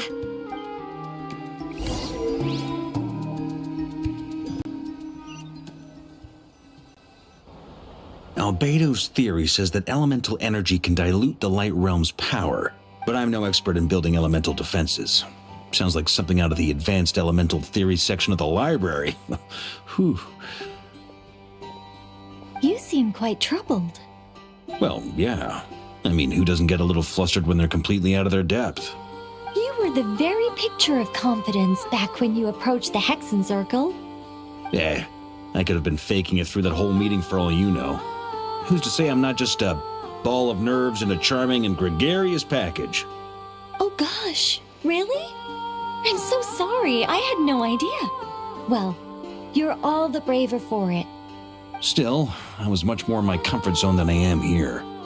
At least in Mondstadt, you can cry for help from a cliff top and actually stand a chance of summoning Barbados himself. Things have never looked bleaker than they do now. If we don't pull this off, Tevat's doomed, isn't it? Oh, you think so? Actually, yes. Yes, it probably is. It's a shame. Don't put too much pressure on yourself. Tevat has faced annihilation many times in the past, but it also gave us you, didn't it? Hey, don't give me that. It's not like I'm anyone special. I disagree. Every human born in this world is special. We angels have always believed that. In that case, this humble human being has a big favor to ask of you. I thought you might say that. I'm sure Alice, in her great wisdom, sent you here precisely to help us in this difficult time, yes? Well, that has less to do with her wisdom and more to do with my power. Of course, of course.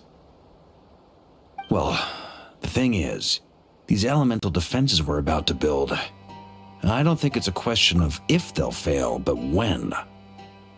Durin's findings from his patrols make it clear that dottore is constantly expanding his territory. First it was his lab, then the design bureau, and now this.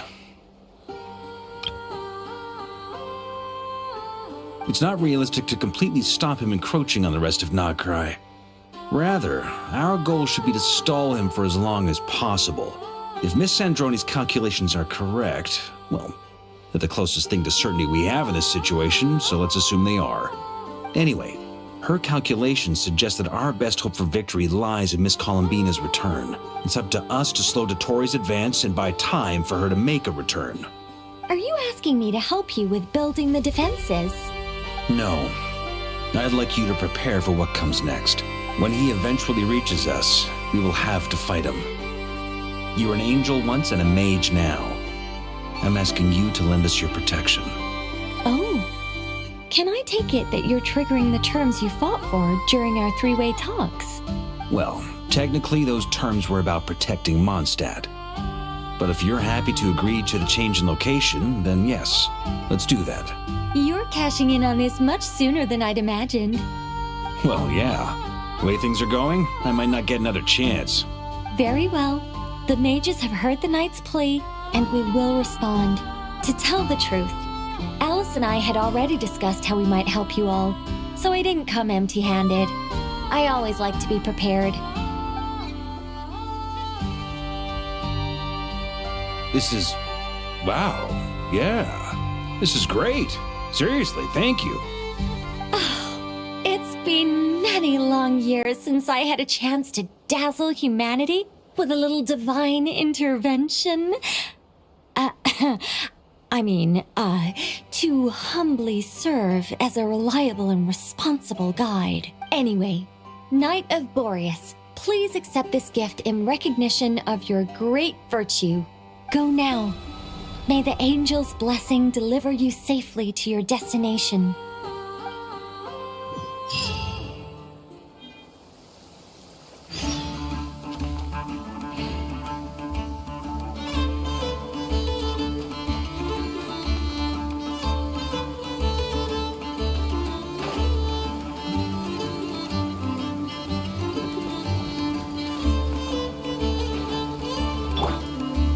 You're in for a little shock.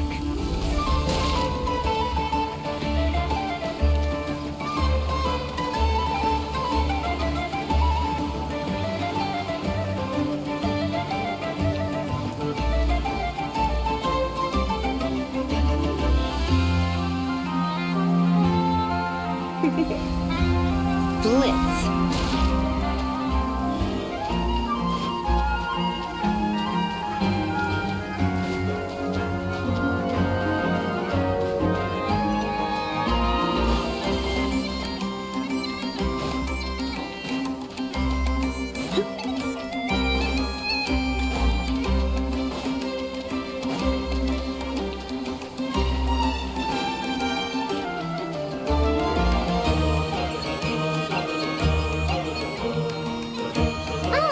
Here. Sandroni, how are things going? Glad you asked. You two are about to become the first people to lay eyes upon my masterpiece. Or should that be the first person and the first, specter? Hey! Whatever. Come, feast your eyes on this. Wow! We've never seen something like this before. This meter displays the progress of my formula. Currently, it's still making the most important connections. Once it's finished running, I'll deliver it right to your side. And then, we can finally bring Columbina back. What do you mean, deliver it? Can't you just tell us over the Dodo communication device? It'll just be some numbers, right? Ugh, you're such a greenhorn. This isn't the kind of formula you solve in math class. It's a highly complex algorithm capable of constructing a framework of rules. whatever. We'll be here all day if I start trying to explain it. All you need to know is the formula must be completed before we can bring Columbina back. I'll share the data with you. Nicole's agreed to let me use her information channel, so we just need to use the Dodo communication device like so. And there. Now you can check in on my progress. Wow! Look at that! You're amazing, Sandrone! About time you recognized my genius. Took you long enough. Anyway, that's all for me. You should check on the others if you have time. Make sure we don't have any weak links in the chain. That might sound harsh to you, but close supervision is a common practice in the Fatui. Not looking to catch anyone out. I just care about everything going smoothly. That's all. I'm kinda stuck here while the formula's running, so I need you to be my second pair of eyes in the meantime.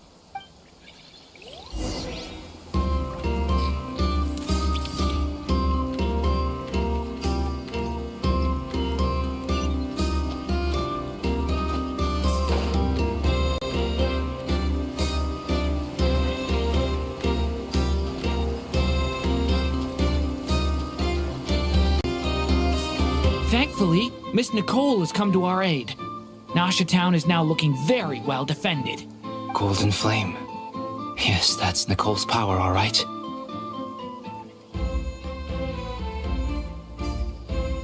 Based on the latest message from Grandmaster Varka, it sounds like they've reached an agreement.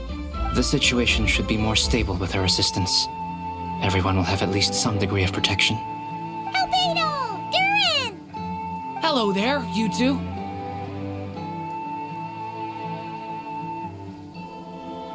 Are you well rested? That's good to hear. As per the plan, Albedo and I will be in charge of Nasha Town. As Dottore's energy field expands, it's creeping ever closer in that direction. But we will do our best to hold our position. We fought side by side many times before, and always with great success. I believe this time will be no different. So don't worry about us. Focus on fighting Dottore.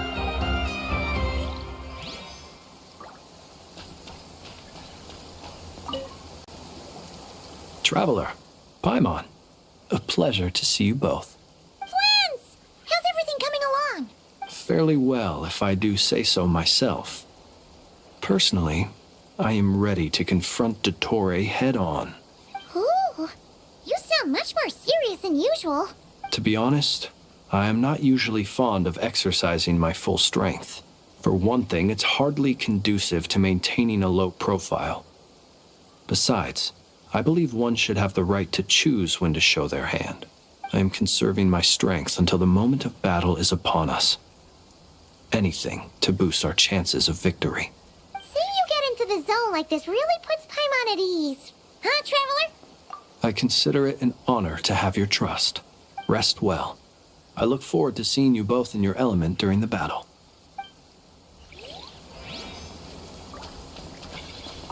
Rest well. I look forward to seeing you both in your element during the battle.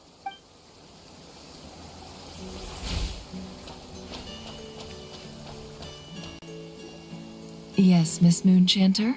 What are you staring at? You always address me in the strangest ways. Lady Moonchanter 1 minute, Miss Moonchanter the next. Yes, and? Are either of those incorrect? Not as such. It's just that I simply call you Nefer nowadays. Uh-huh. That's my name. What's your point? The point is I don't add any honorifics or titles. Meaning what? That maybe we're on friendlier terms now than we used to be. Is that how you see it? And I thought I was the one with eye damage. Never! Wilma! Paimon, Traveler. Just swinging by to check in on you. How are things going? Did you manage to get some rest? Don't worry about me. I won't slow us down. And I give my all to ensure our victory. Ah, yes. Allow me to give you two a quick checkup. All done. You're both in good shape. You're welcome. You'll have your work cut out for you in this battle against dottore, so make sure to get some rest in first. Paimon will keep an eye on her. Don't you worry. I'm glad to hear it. Take good care of yourself, too, Paimon. Sure thing.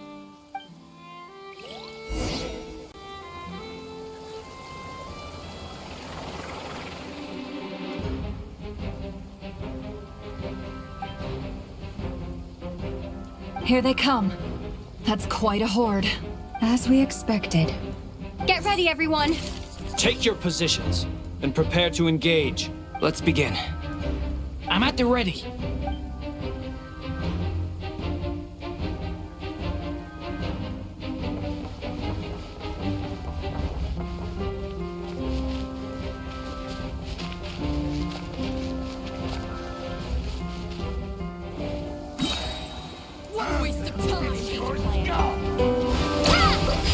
Observe. Beware the creatures of the night. Close your eyes. Fear the dark.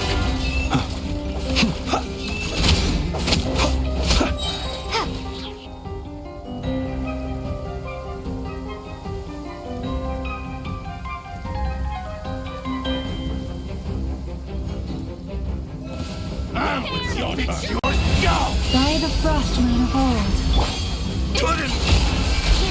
These creatures cannot stand against us. Oh, fighting talk. Just don't let your guard down.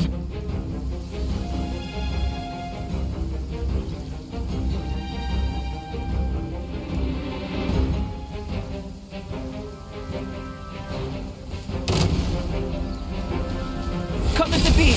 Witness my great undertaking! Get back! A lament for the end!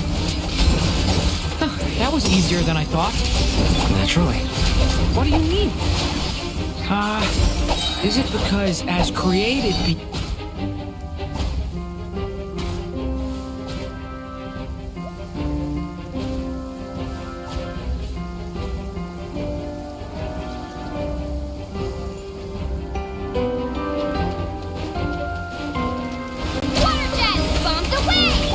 No more lies. The mystery unravels. Leave this place. With one heart, we pray. It all adds up. People have always used fire to drive away wild beasts. Wouldn't a lantern work just as well? You read my mind, my dear friend. I was just about to say that. All right then, dear friends. Bring the light.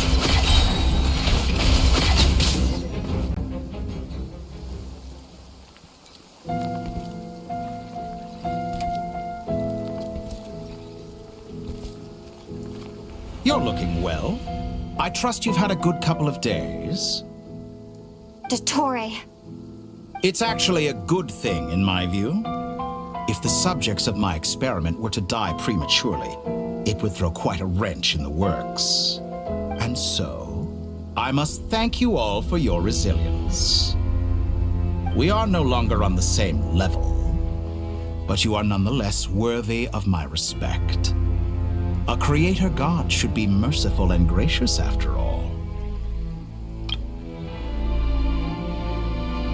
And in any case, it is only right that before I end your lives, the world is informed of the arrival of their new god.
experiment begins.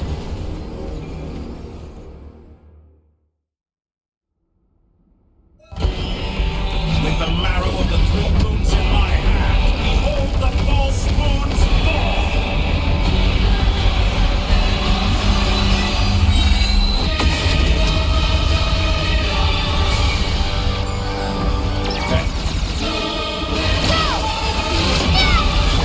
Forest, protect us for the everlasting forest. Can't hide the truth. It all adds up. Seek within.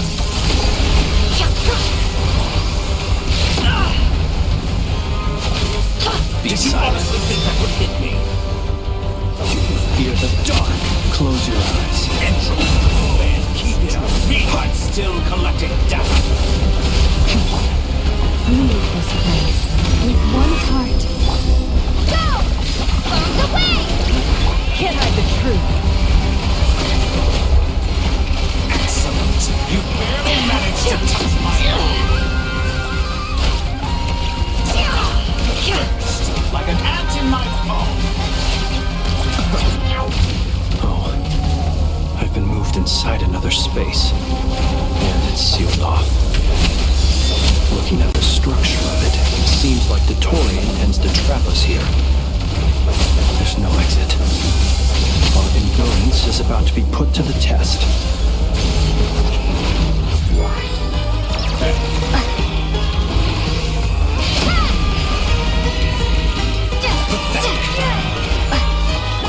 Forest, protect us. It all adds up. No more lies.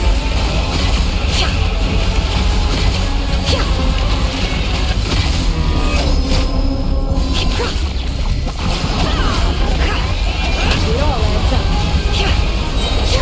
The mystery unravels.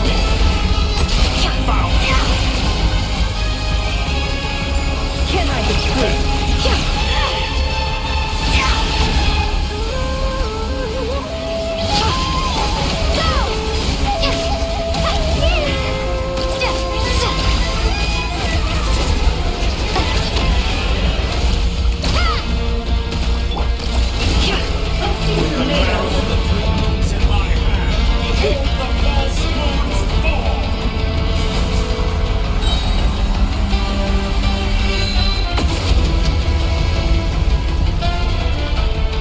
Be shackled.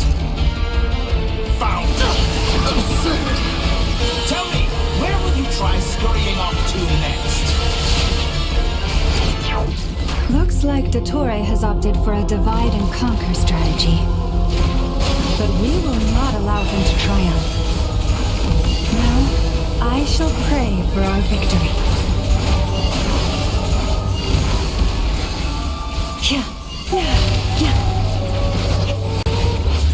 Entropy bends to me. It all adds up. Good. Keep it up. How dull.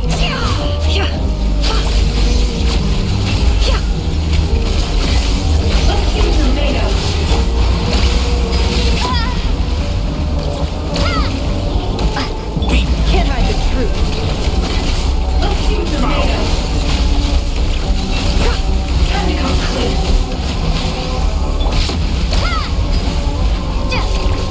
Moon's ready.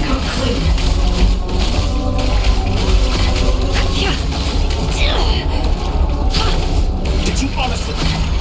No more lies. Absurd.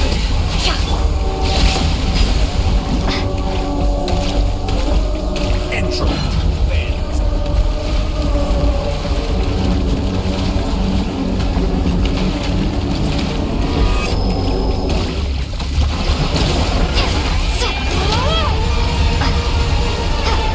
Can't hide the truth. That which cannot stand against me. What's this supposed to be? A knockoff version of the space columbina got trapped in? There really is no way out. We'll see about that, dottore.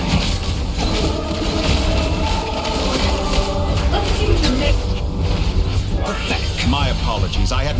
intended to take your teammates from you. But you have a choice. Obey, and I can release them. An excellent deal, if you ask me. Won't you consider it? Intro bends to me.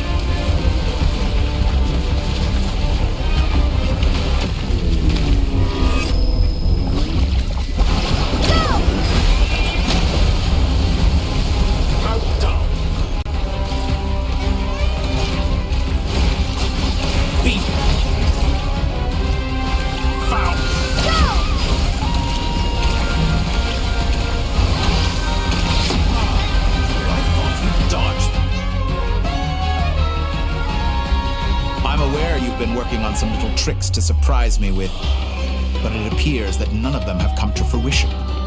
My guess would be that you're trying to bring Columbina back.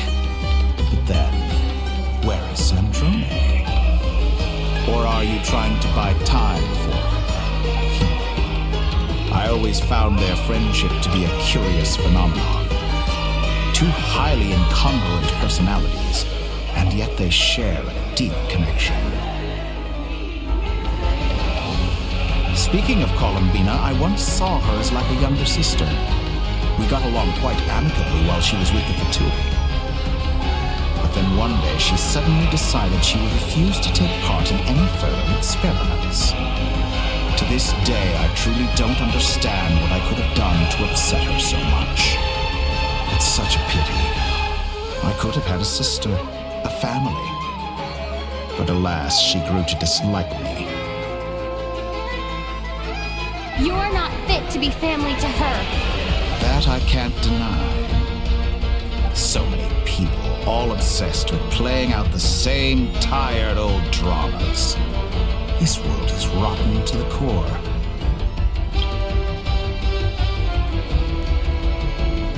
And then there's you. You had every opportunity to reach the right conclusion. The thought of killing you off like this... But I maintain that I approached you in good faith, so I will offer you another chance. Will you work with me? You have until I count to 10 to make your choice.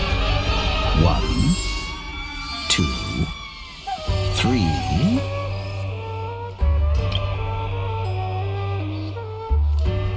Not in a million years.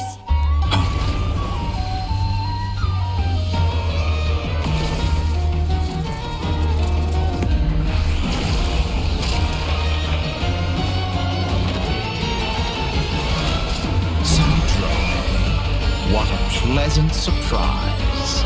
I didn't think you'd join us all the way up here. You're as sick and twisted as ever. Don't fool yourself into thinking anyone's grateful for the chances you're offering them. Sandrone, the formula hasn't finished writing yet. Funnily enough, I was just discussing a collaboration opportunity with the Traveler, and then I see you, who I must say is a good example of an opportunity gone to waste. Gone to waste? I said that everyone would get one chance, and you've used yours to march right back into the lion's den. So yes, it's an utterly wasted opportunity. And what makes you think I believe a word that comes out of your mouth? I was planning on disposing of your little formula after wrapping up more urgent business here. But since you've taken the trouble of serving it to me on a silver platter, I can simply bring it forward in the schedule.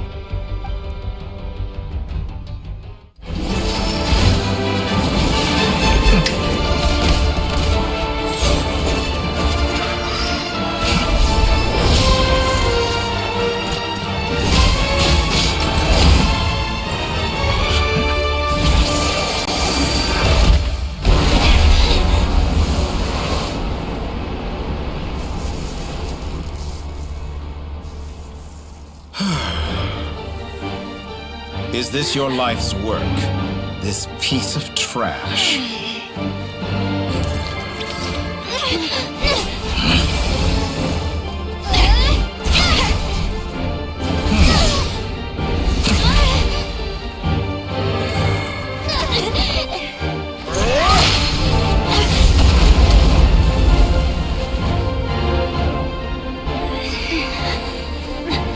formula runs too slowly, Sandrone. You put your hope for success on others instead of fighting dirty. That is why you have failed. Now, whom should I slay first? Any volunteers? No one? How nice of you to leave the decision to me.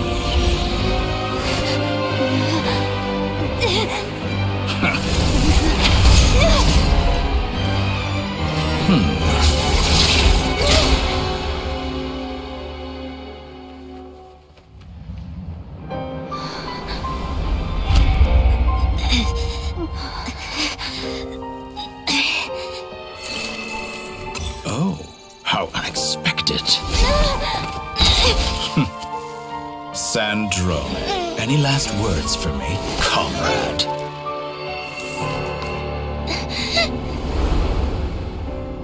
Is there anything you wish for? Not really. But I've always known what I don't want. Go to hell, dottore.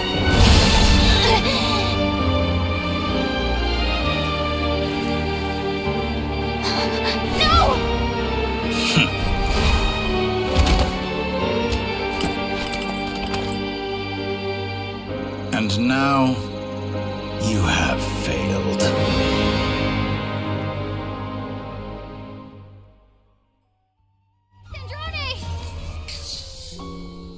Now you see how fragile mechanical contraptions are. Just a gentle tap, and they fall to pieces. However keen of an inventor Sandrone may have been, her death spells the end of the formula that was running inside her body. Of course, I have to commend her for making it this far. As her colleague, I have to admire her stubborn tenacity. Now, it is time for you to take your place by my side. My count was interrupted, but the second chance I extended to you still stands. Once again, you are whelped by now. I'm sure you have gained a greater appreciation for the power and authority I wield. What is stopping you from embracing a new world of endless possibilities? Not in the mood to talk? As you wish. You seem less talkative than usual today. I'll change the topic to something more apropos. Sandrone was always like this. Never trusting anyone, always so reluctant to share her research with them. Objectively speaking, she had her strengths. It is remarkable how she extracted and even optimized the world formula from so much data. But her inability to trust was her undoing. Had she allowed someone else to monitor or run the formula for her, you might still have a chance at victory even now. But regrettably, she was a stubborn fool. As much as it pains me, she had to go. Dottore. Maybe this is news to you, but people can change.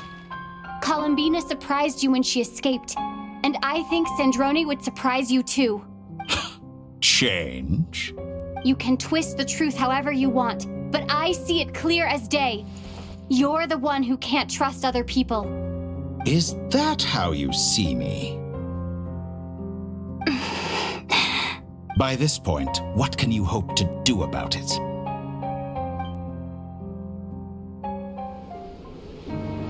It is pointless to fight on. You've already lost.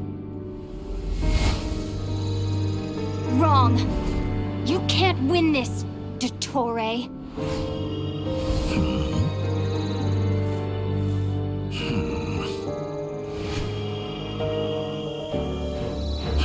What?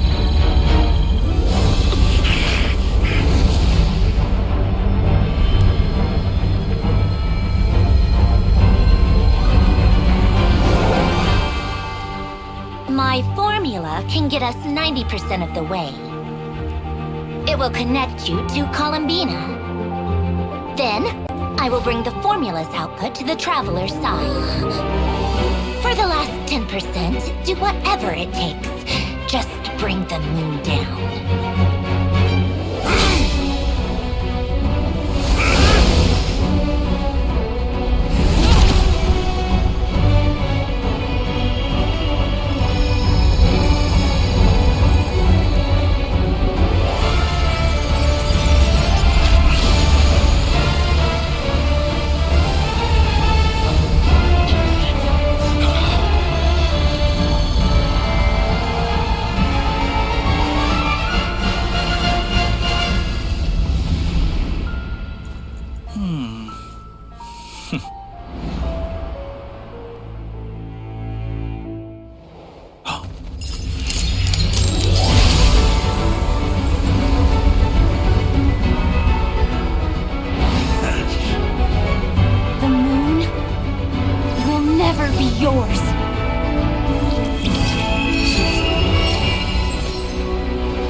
I turn my body into moonlight and pour it over Nod-Krai.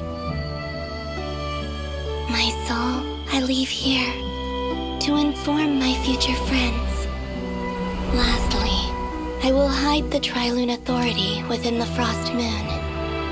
And when my body, soul, and authority are reunited, finally...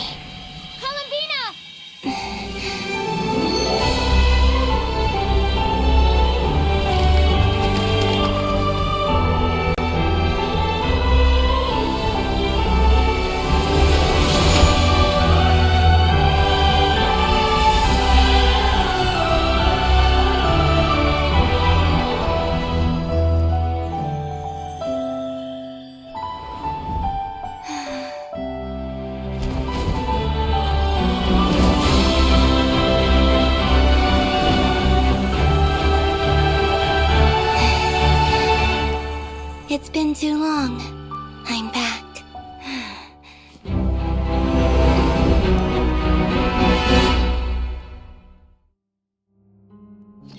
Stay focused on the battle, Traveler.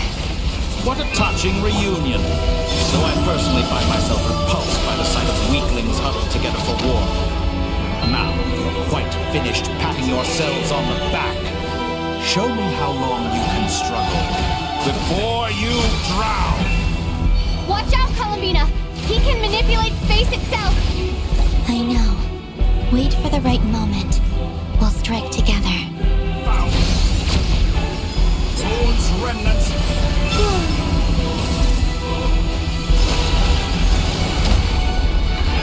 Did you honestly...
You the new moon's blessing. The new moon shines upon you. I am growing weary of your stubborn resistance.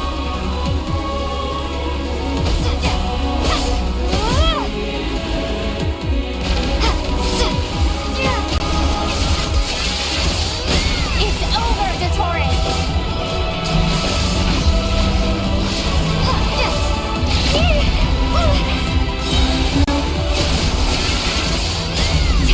Pay for your heinous crimes!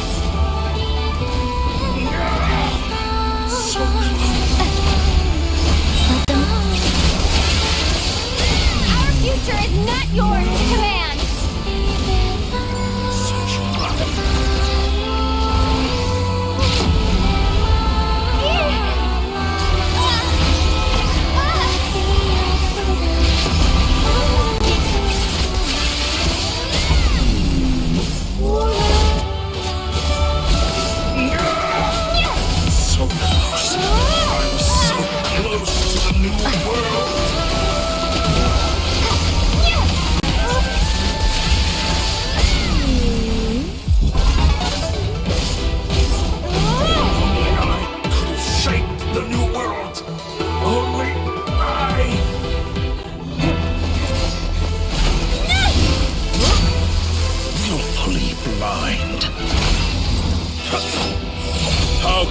so satisfied with your fate?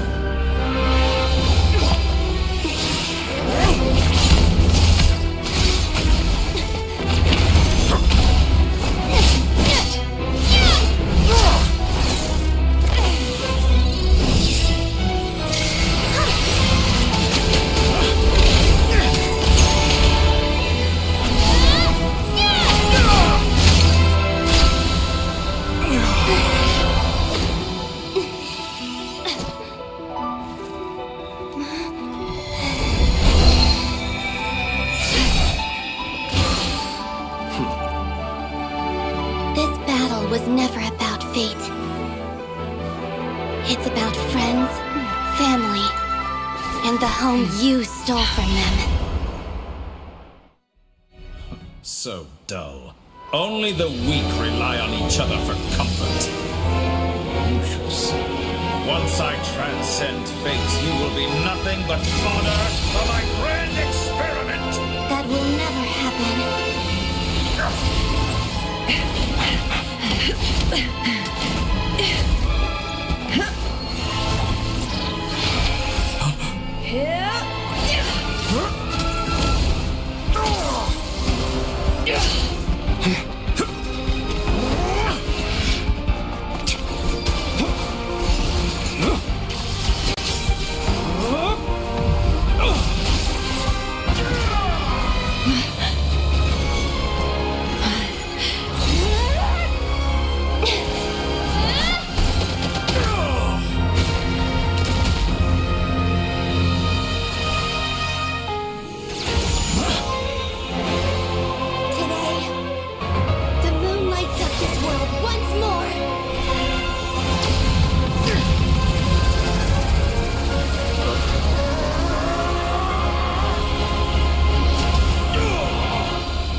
No, this world is our home.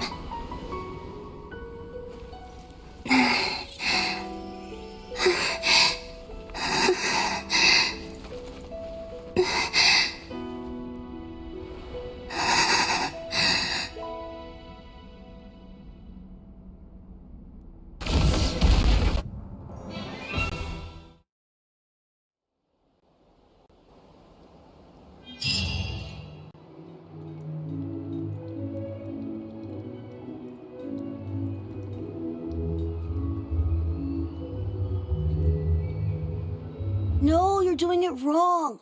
The moon looks like this now. What are you trying, children? The new moon, Mom. It looks different than before, doesn't it? Also... Can I go buy a sugar sculpture today? Please? Just one? All right. I suppose today is a special day after all. Almost like a festival. Extra, extra! Get the latest Nasha Express here! Post-disaster report! Nasha Town reborn beneath a new moon!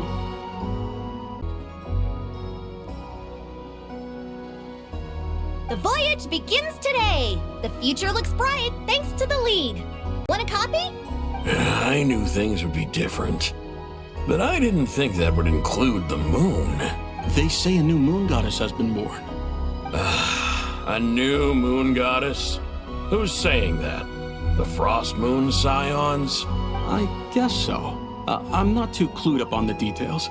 As far as I'm concerned, the moon's still in the sky and it's business as usual. Hey, since we've come all this way, shall we grab ourselves a free meal while we're here? Are you a convert now? Or are you just here for the free lunch? Oh, come on. What does it matter? After everything we've all just been through? That smells good. All right, that's it. I'm hungry. Time to eat. Come on! We gotta get there early, or there won't be any good spots left! Shh, keep it down. This is a residential area. What if people are still sleeping?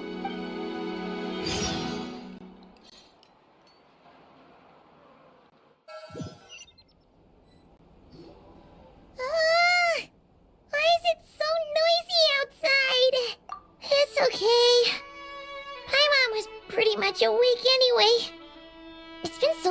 time since we last had a chance to relax, huh?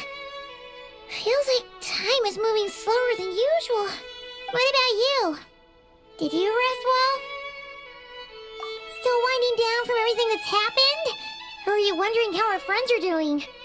Or is it about what dottore said to you? Okay, if you say so. But don't push yourself, alright? Let Paimon know if you need to talk. What we just went through was a lot. It's totally normal if you need some time to get back in your groove. Luna disappeared after Columbina came back. Apparently, she was part of Columbine's soul or something.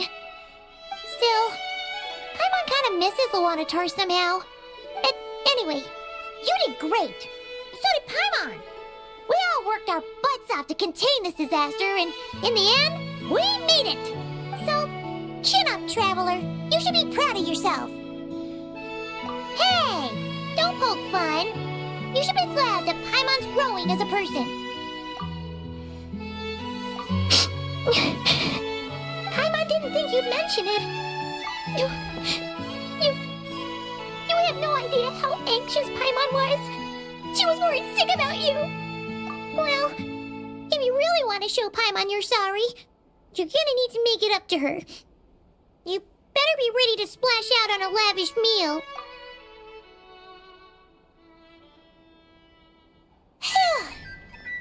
Okay. Paimon's full now. Huh? Oh, well... Hey there, Traveler and Paimon! Good morning! Morning, Yehuda! Here for some breakfast? Oh, I've already eaten. Just need some water. I was mostly worried you might forget what day it was today. So, I came over to remind you. Careful there, Paimon. Too much food will make you drowsy. Don't let anyone catch you hiding at the back and nodding off during the league meeting. You should probably be saying that to Aino. She's the baby of the group, if anyone. True. You know, I'm surprised that all these competing groups are actually coming together to try to solve things together. Definitely a first for Nod-Krai. Well, nothing like a region-wide calamity to bring people together. After that, surely even the most self-interested people have to realize that going it alone isn't worth the risk, right? Try telling Boss Neff that. She's not exactly convinced that people are gonna get with the program. Really? But if she's so pessimistic about it, why'd she agree to be the Curatorium's representative in the league? Probably 'cause even though unity sounds like a pretty far-fetched idea, the benefits it would bring make it worth a shot. I think things will work out, though. I swear, Nod-Krai feels like one big family now with everything that's happened. More than it used to, anyway. Paimon's with you on that one. And it seems like plenty of other people agree, too. Just listen to the bustling streets. All right. Everyone's been rebuilding these last 2 weeks, and the evacuees have been coming back in droves. Life's slowly returning back to normal. Which means my workload's probably gonna shoot back up. Were you about to head out? There's still some time before the ceremony begins, you know. Yeah, we were gonna take a stroll around the square and say hi to some friends first. Sounds good. See you later then.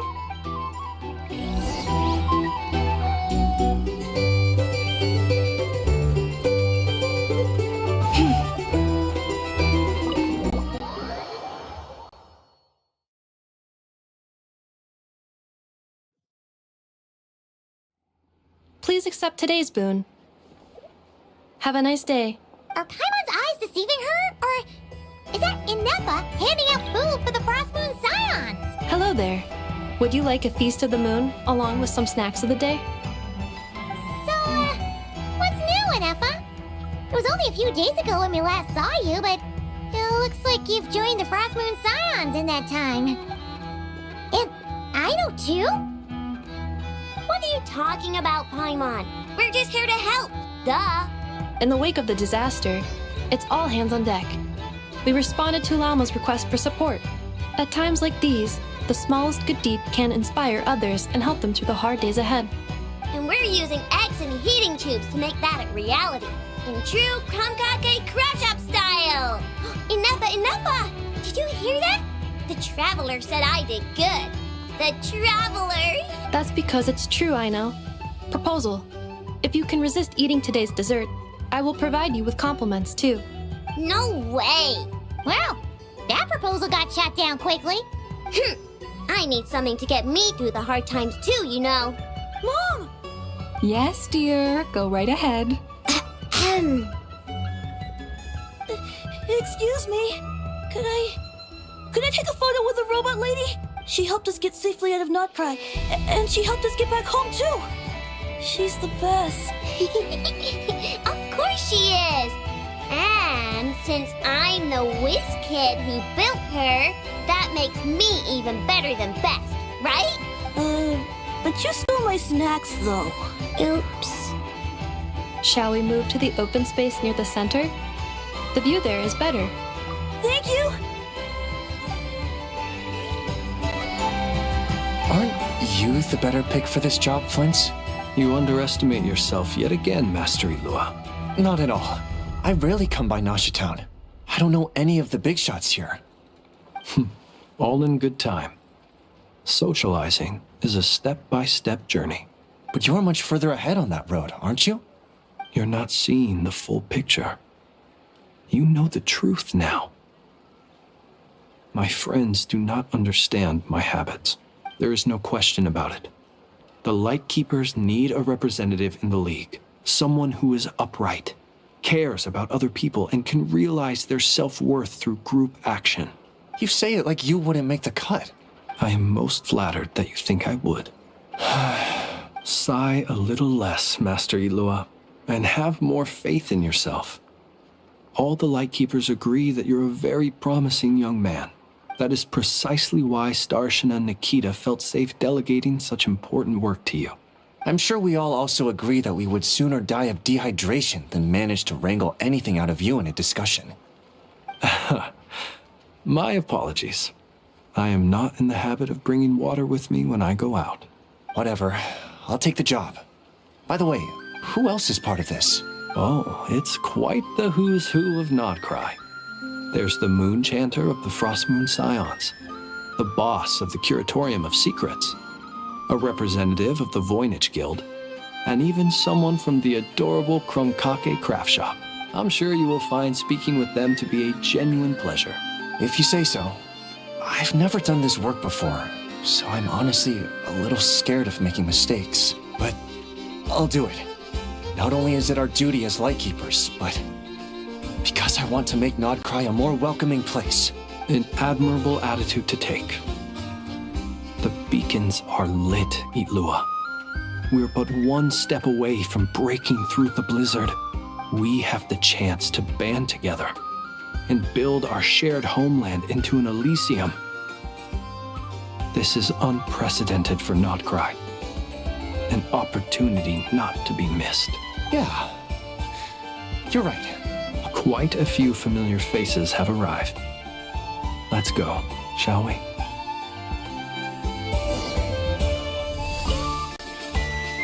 You look so cool when you fly, Miss Robot, and when you use your spear too. And even though you took my snacks, it's pretty cool that you can build stuff like this. You've got so many inventions. It's amazing. Also, Micah, we need to go now. 1 second. Please take this Feast of the Moon, as well as some snacks. Share them with your mother and your lovely family.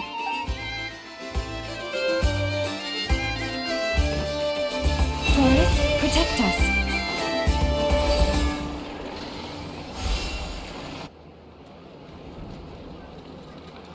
Wow! Everyone's here! You seem well rested. I know no one's asked, but I'm sure you all want to know, so let me just say, we're doing great. Thanks. Well, great, but not perfect. I'm starting to lose my mind from boredom. Can't drink a drop of alcohol while I'm waiting for my wounds to heal. I'm sure you had a sneaky swig or two. Wait, how'd you find out? I'm sure you must be missing Mondstadt after all these years away, Grandmaster. Yeah, you could say that again. Every time I get news from Mondstadt, it makes me want to go back and see the place for myself. Honestly, once things are wrapped up here, I think it'll be time to head back home. Hey, looks like someone's taking the stage. Can everyone see okay? Anyone need a boost? I'll just listen from the back. It's fine. You're taking this pretty seriously, huh, Durin? Well, it's not every day that I get the chance to see how people speak in official settings. Soak it up like a sponge. I'll make sure you get a chance to practice for yourself later down the line. Actually, I know just the thing. You can debrief the Knights of Favonius for me. Mr. Varka, are you forgetting that I'm not a Knight of Favonius? I can knight you. Any particular title you'd like? Is he joking? I really can't tell. You'll have to figure this one out for yourself. It'll be a good learning experience. It is my honor to host the opening ceremony for the League, and to have this opportunity to speak to you all in my capacity as Voynich Guild representative. Could this person also have been pushed onto the big stage by the real big shots? Guess I'm not the only one then. We come here today, having weathered the trials and hardships of yesterday, and having learned from them the importance of unity and cooperation. All right, here we go. Uh-oh, looks like Aino's off in Dreamland already. Wait, Boss is looking kinda drowsy too. What's up with her? Come on, get this speech over with already. Nod-Krai is our home, the land we rely on for survival. And as we chart a course for the future, may we persevere through the storms ahead as we sail towards a new era of prosperity, freedom, and hope.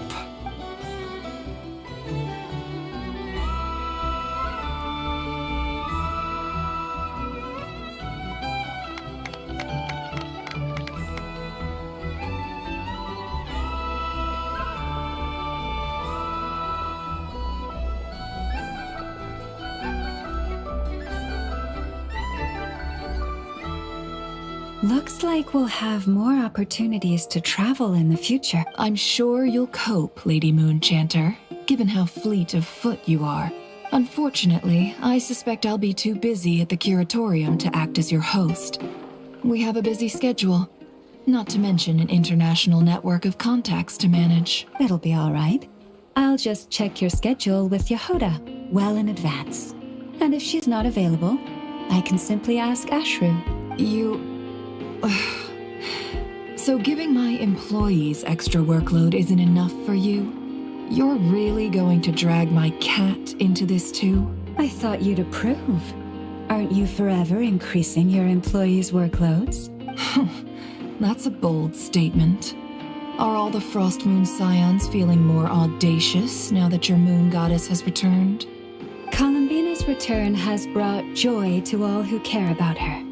That includes both you and me. As for the Frost Moon Scions, we are learning how to thrive independently, without relying on the moon goddess. It is up to us to make our home a more livable place. Joining the League is one of the steps we are trying towards that end. I like the word try. It's nice and non-committal.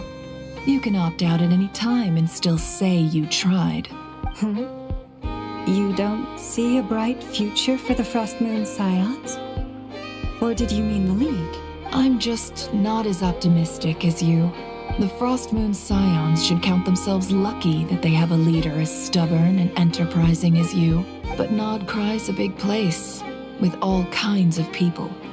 Most of them don't enjoy answering to a leader, or even listening to reason. Well, that's where you and your methods come in.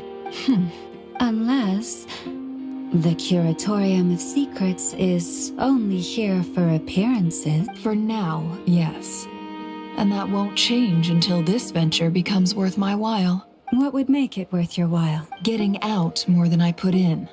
Right now, I'd barely break even, but I'll grant that it's a good start for Nod-Krai. Then maybe it's worth a try. All right, you can stop now. Or do I have to join the Frost Moon Scions before you'll get off my back? You'd be very welcome to join us. Hey, you two! Congrats on all your hard work! What are you chatting about? Nefer was trying to dissuade me from adding to her employees' workload. Also, she's considering joining the Frost Moon Scions. Sorry, what? Your conversations are always the most interesting. Would you two care to join me for some tea before heading to your next destination?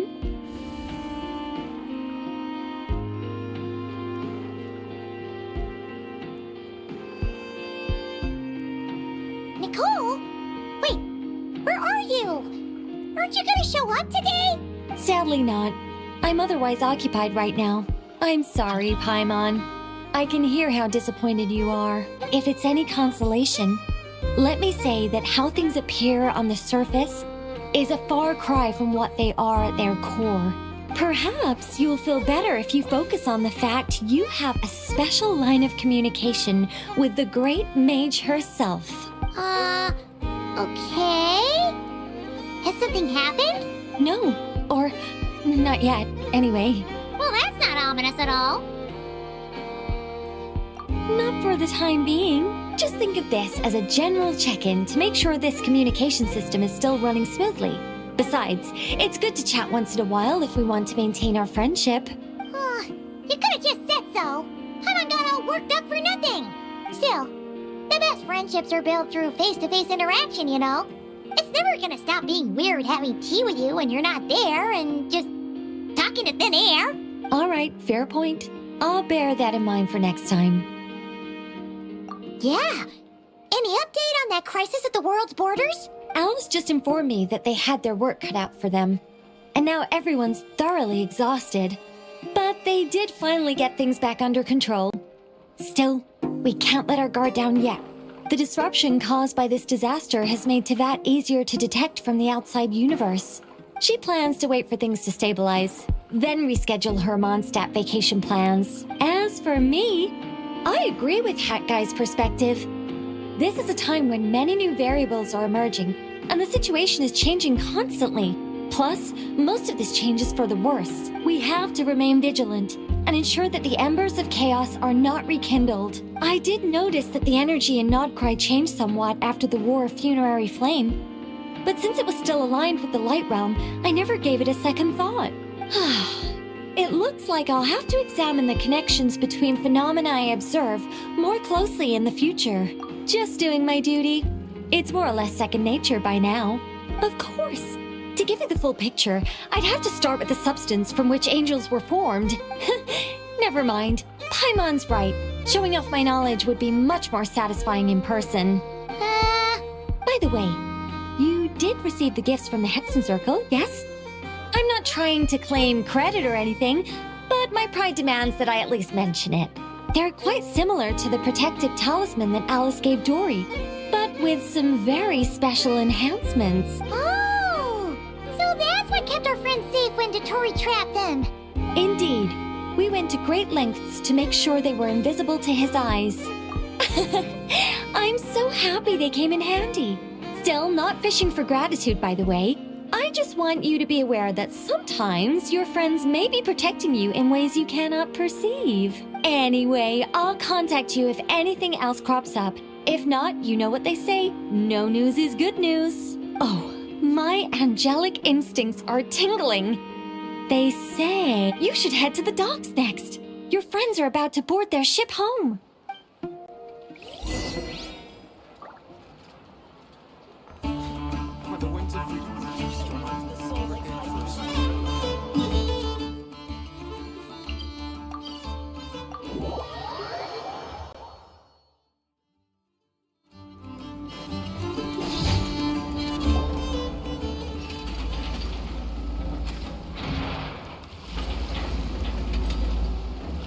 You're here. You're here too, Hat Guy. Are you heading back together? No. I'm bound for Sumeru, and she for Fontaine. We just happened to cross paths at the harbor. Everything seems fine. Sandrone may have an abominable temper, but she's always been very responsible with important calculations, and things entrusted to her by valued friends. You always speak as if you know us inside out, Mr. Hat Guy. Maybe I'm just a good judge of character. I certainly hope that's all there is to it. Regardless, you have been a significant help in this matter. For that, you have my gratitude. I didn't do anything special. Sandrone's the one who completed a seemingly impossible formula and turned the tide of the entire battle, even giving her life in the process. She's the one we should be thanking. Even we were unaware that Sandrone had hidden the real formula inside Polonia's body. She managed to fool dottore into thinking the formula was running in her system by installing an identical-looking decoy within her. She probably realized that she didn't have the strength to stop dottore. But this way, she could at least get him to lower his guard. She always worked like that. Always had a backup plan. Well, that's why I'm traveling to Fontaine. She made a request of me long ago, and the time has come to fulfill it. Think of it as her will. She said that should she ever fail in a mission, she'd like me to deliver her core and Polonia's to the Fontaine Research Institute. She also mentioned that she had made arrangements for people there to set her affairs in order. Some of her personal effects, such as her notes, were left to me. I've decided to take them back to the House of the Hearth, for safekeeping primarily, but also as mementos, I suppose. However, there is one book among them that I'd like to leave in your care. I'll have someone deliver it to your residence at the flagship at a later date. No, I was specifically warned not to tell her. This is her last wish, and I will abide by it. I can only hope so, but none of us here can know for certain. I bade farewell to Columbina earlier today.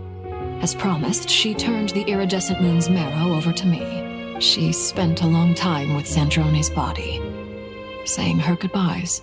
Oh, is she all right? Sandrone's passing has left a great wound in all of our hearts. It will take time to heal, but Columbina surprised me. She offered me some words of comfort before I departed.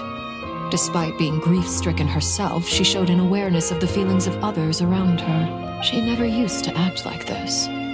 Clearly, she has grown. And I suspect that we have you to thank for much of the change we are seeing in her. After these recent events, the Tsaritsa has revoked the Pale Star Edict. Snezhnaya now realizes that the arrest warrant for Columbina was just a ploy by dottore, who coveted her powers. I shall return to Nod-Krai to see her as soon as I find the time. I hope that from now on, she too will explore more of the world. Columbina Hyposelenia's journey is only beginning. My ship is here. Traveler, Paimon, we shall meet again. You too, Hat Guy. What are you still bumming around for? Isn't Columbina waiting for you? I thought today was the day you'd agreed with her to go find out the truth about your sibling. You're afraid you won't like the truth when you see it. Well, this is new.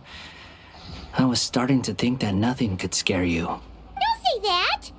Wouldn't you be a viewer in this situation? Fair point. But I'd say I have more experience facing up to unpleasant truths than the Traveler. They say blood's thicker than water. I know how much you need your family back. More than you need any of your friends. And I'm sure that all your real friends understand that too. No matter what the truth turns out to be, they will stick by you and support you, whatever decision you make. Finding the truth is important. But more important still is what you choose to do once you've found it. At least, that's the life lesson I've learned from my experience, grappling with the truth. What? Now that dottore's dead and gone? A little, I guess. But it hasn't solved everything. Maybe I regret not getting to end his life with my own hands. Or maybe it's something else. But for whatever reason, I still feel like I have a chip on my shoulder. Either way, I'm going back to Sumeru. Lesser Lord Kusanali is gonna need help dealing with all the chaos dottore left in his wake.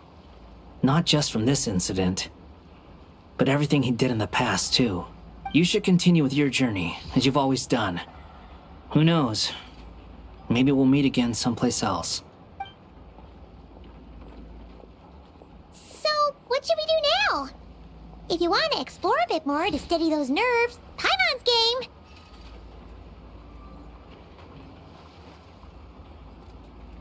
After all, when Columbina said she knew where your ship was hidden, Paimon promised to give you two some alone time with the truth.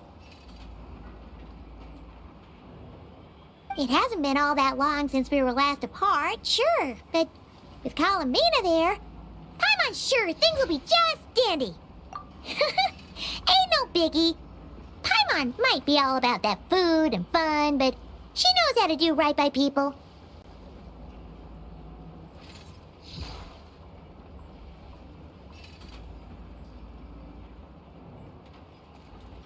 Paimon's sure you'd prefer to digest the news about your brother in peace. But, no matter what you see, just know you can share it with Paimon. Of course, as long as it's not super private. If you can't make sense of something, let's give it some thought together. And even if we both can't figure it out, Paimon can at least treat you to a nice meal. Glad to hear it. Feel better now? Alrighty. Next up, time to meet with Columbina.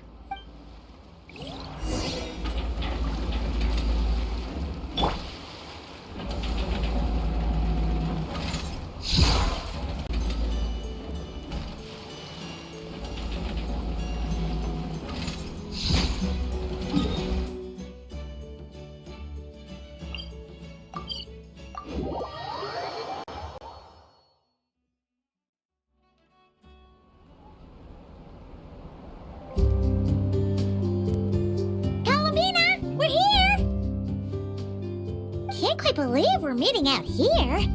We've gotten used to walking over to Silver Moon Hall whenever we go see you. Well, you're still welcome to go there whenever you want to see me. It's just, now that it's all over, I've decided to make some changes. Try and fit in with the Frost Moon Scions, like Lama suggested. The older generation are still timid around me. They don't dare get too close. And they bow their heads when I walk by. But things are much better with the children. I see more curiosity in their eyes. Hopefully, by the time the next Moon Prayer night comes around, I can enjoy the festival with them as myself, without having to pretend that I'm only dressed up as the Moon Goddess. You'll do fine, Columbina. Paimon's sure they'll realize you're super nice once they get to know you better. You really think so? When we first met, you thought I was a little up in the clouds. We were just starting out then, come on! So Lama told you, huh? I'm only teasing. I know that I have you to thank for pulling me back down to solid ground. It feels good to finally stand firm on the earth where I was born.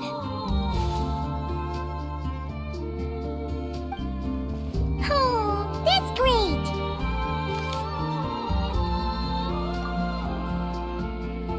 Thank you. I'll make sure not to lose it this time. Well then, are you ready? Ether, what happened to our spaceship back then? Why did you leave? It's time to learn the truth at last. I'm ready as I'll ever be. Good. Then let me open the way for you.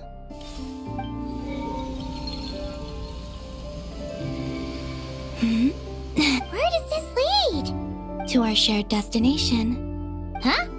Do you remember me telling you about my missing prologue back when we just met? I said that my story began on the moon, but while I was inside the moon's reflection, I realized that my prologue was really hidden in the future. I just had yet to discover it at that point. The story of the time before I was born was in fact the story of my distant future. It's truly fascinating. But when I obtained the Trilunar Authority and returned to our present reality, I sensed something I hadn't expected. Your prologue. So you mean? Yes, your spaceship. All this time, it has been hidden on the Frost Moon, which lay beyond the sky. The great ruler of the firmament. The heavenly principles. Wait, them? Why would they do that? I don't know. Perhaps your ship contains something that is incompatible with Teyvat. Or something that cannot be known. Oh, did I pick a bad time to say this? I know it must have been hard to work up the courage to do this. Maybe I should have waited until you were on the moon, with no chance to back out. That would have been kind of mean, you know.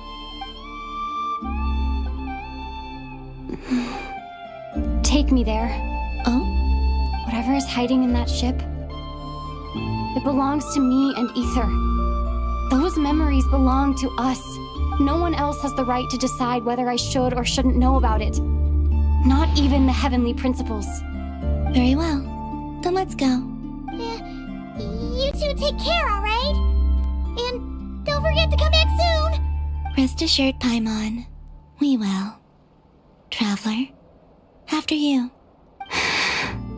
Thinking about the story that we'll find hidden on the moon? Yes. And hoping that it has a happy ending. Stories like that don't exist, you know? You don't believe in happy endings? I don't believe in endings.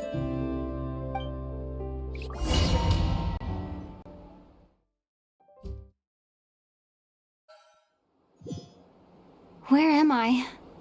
This is the pathway I built between Teyvat and the Frost Moon. The moon is very far away from us, so it could be a long journey.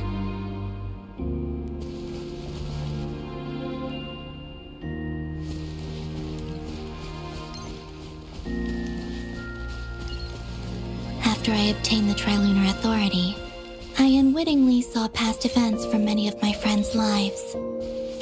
One was Lauma. She was so young when they chose her to be the Moon Chanter. From then on, the Frost Moon Scions looked to her to bring messages from their goddess. But, for better or worse, I had left Hisi Island before she was ever born. It was not until much, much later that she met me. I think it's for the best.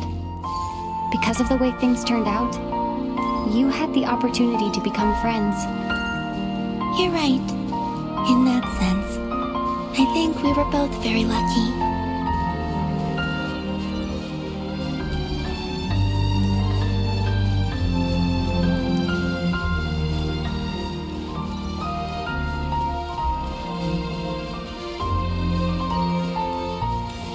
Oh, and about that mage, Nicole. I only recently learned that she has lived in Teyvat since the time of the Three Moon Sisters. The Moon Goddesses always had a good relationship with the angels. I suppose our friendship continues that tradition.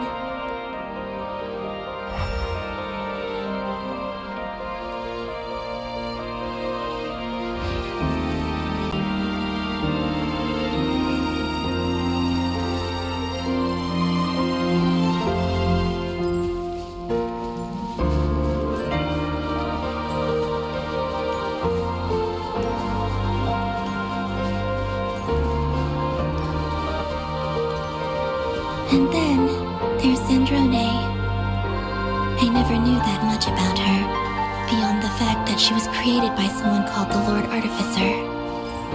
She, too, suffered for a long time before joining the Fatui.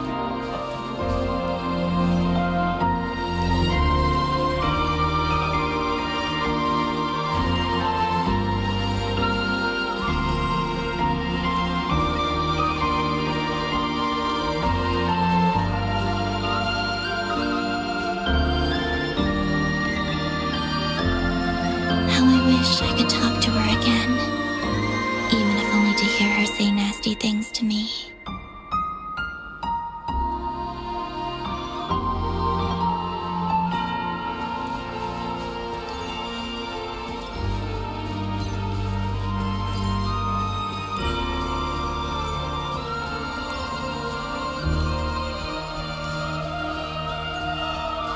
Also, I saw your siblings' story. I'm afraid I didn't see much. It seems that he rarely came to the surface, where the moonlight shines. But I did notice that back when you first set out on your journey, he would often appear nearby, gazing at you from afar with a guilty look in his eyes. Ether. Let us speak no more of the past. I probably shouldn't reveal so much about my friends. It's not my place. Let the moonlight carry us forth. We are very close now.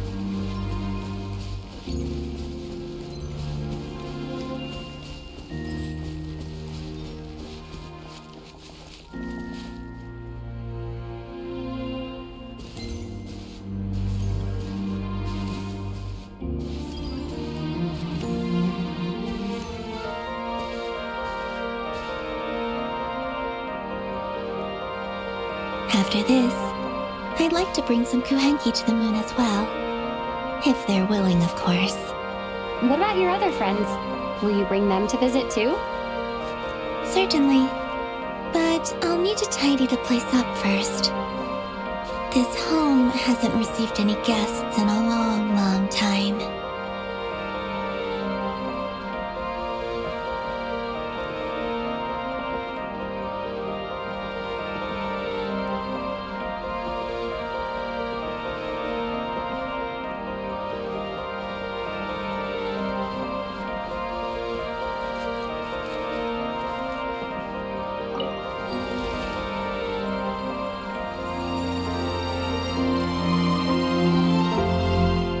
Writing something similar with you on Moon Prayer Night. I believe it was called... Dodoko's Whirligig. Yes, that was it. You asked me if I was afraid to return to the moon, and I said that I was. The idea that I had gained something precious, only to lose it so quickly. That frightened me. But I'm not afraid anymore. Besides, this time, we're traveling together.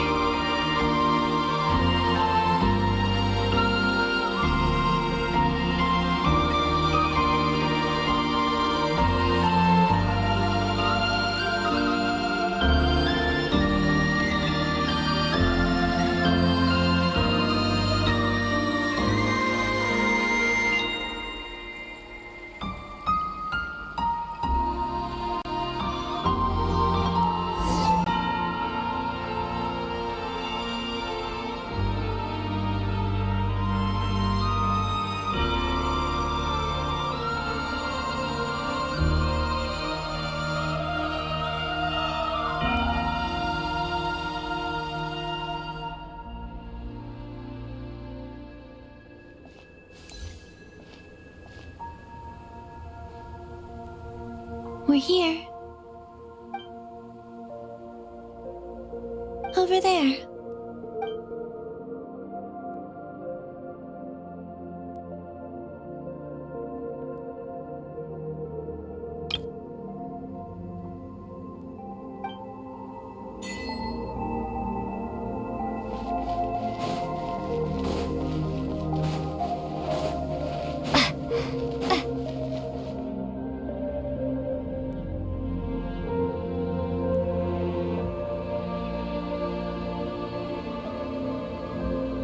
Our spaceship. It's huge. I suppose that the moon is the only place one could hide it. It'll be all right. Huh? The way you feel in this moment, I went through it too, on Moon Prayer Night. The door was right in front of me, but I struggled to find the courage to step through. Solitude for me once meant living a life in which even I was absent.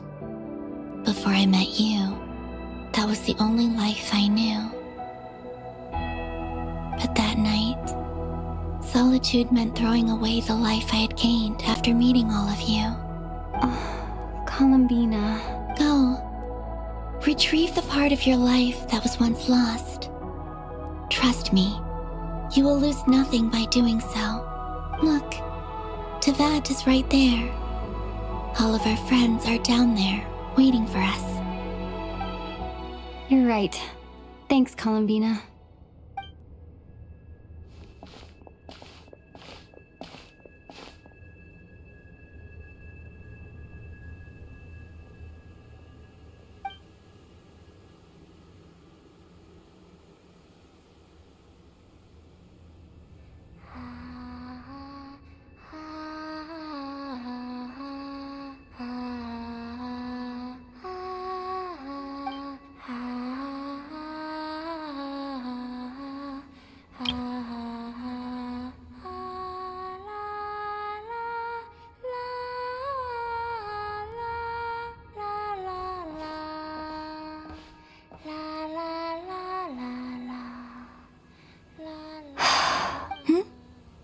Finished?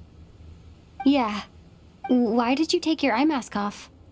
Well, since my return, I've decided to take more opportunities to see the world with my own eyes. Besides, I've always wondered how Teyvat looks from the moon.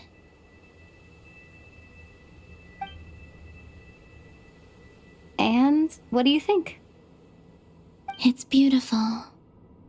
I could spend a whole day here just gazing at it. What about you? What do you think of the truth you found? I haven't looked at another person's expression in a long time, but I think yours is saying it was neither good nor bad. Keep this up, and it won't be long before you give Nefer a run for her money. Oh, I don't think that's going to happen. I'm much more used to sensing what's going on around me with Kuvaki. I think I'll save my eyes for seeing special moments I really want to remember.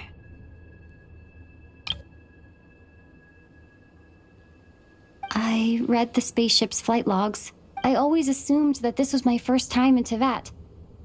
I thought that Ether and I must have been hibernating in space for centuries on end, but the logs show that our spaceship flew over the skies of Teyvat once before. A long, long time ago. Flew over? So you didn't land? No. The ship barely came to a stop before flying on again. After that, it continued traveling through space for a long time. Some of the data is corrupted, but I suspect that it kept flying for thousands of years. It was only after that the ship made a forced landing in Nod-Krai. When Ether found me, he came from outside the ship. Could this mean that he left the ship long before I did? Maybe even during our first pass over Teyvat? Are you all right? Yes. I can feel that the truth is coming together, one small piece at a time. I remember Ether telling me that when he first arrived in Conria, he could not recall the past. So this might be something that even he doesn't know. Here, I made some space for you. Your mind must be racing, and this seems like the perfect place to relax and clear your head. Oh, wait, there's one more thing. What is it? Wait here a moment.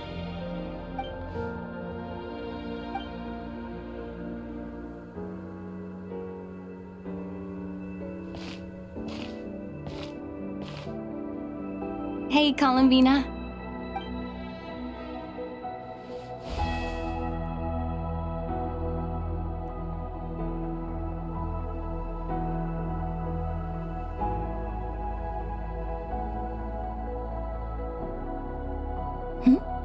Is that a new outfit? An old one, technically. It's been in a cabinet inside the ship this whole time.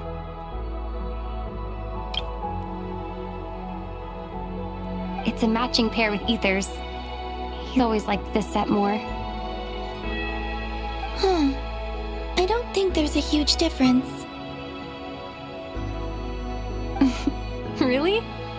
Yes, it's still the same you. You're the same person, no matter what clothes you wear. Only Columbina would make an observation like that. Traveler, do you consider Teyvat your home? Home is wherever Ether is. But then, after all the time I've spent here and everything I've been through... Yes, I'd say it's my home. Would you change your answer if Teyvat changed appearance? I mean, if the truth about Teyvat turned out to be different than what you thought. I don't know. But I don't think so. The truth is not what matters most to me about Teyvat. When I was first born, I longed for a home. And when you get something before you're mature enough to understand the world, you just take it at face value. I thought that a home was a transaction. You give me what I want, and I'll do the same for you. But you and your friends taught me what a true home should look like. You never asked for anything. yet you gave so generously to me. That's because your friendship matters to us. It was worth it. In the past, I thought that my birth in Nod-Krai must have been a mistake. But after journeying to the distant past where the story began, I realized that it was I who chose Nod-Krai to be my future home. Now, I am glad that I made that choice. I'm sure your friends are just as glad. In fact, I intend to make the same choice today as I did back then. What do you mean? Well, I've given the Eternal Moon's Marrow to Lauma, and the Iridescent Moon's Marrow to Arlecchino.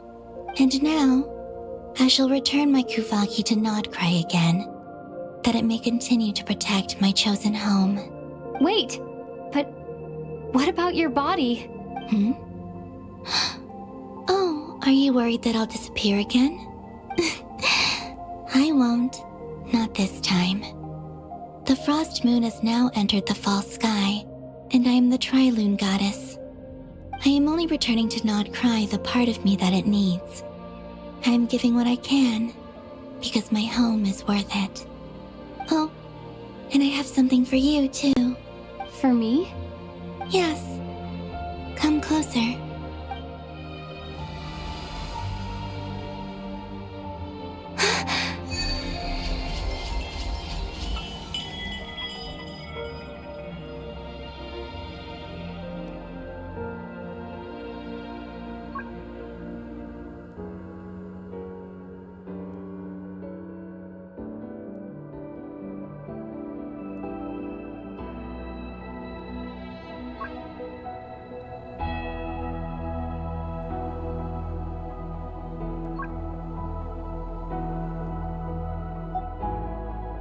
What was that? I lifted some of the restrictions this world placed on you. I trust this will help in your future adventures. My power. It feels like it's grown. I can use the elements more freely now. Thank you. This will be a great help. You're welcome. I see you as family, and after everything you've done for me, In fact, no. It's not because I owe you. It's because you're worth it. Here, this flower is for you.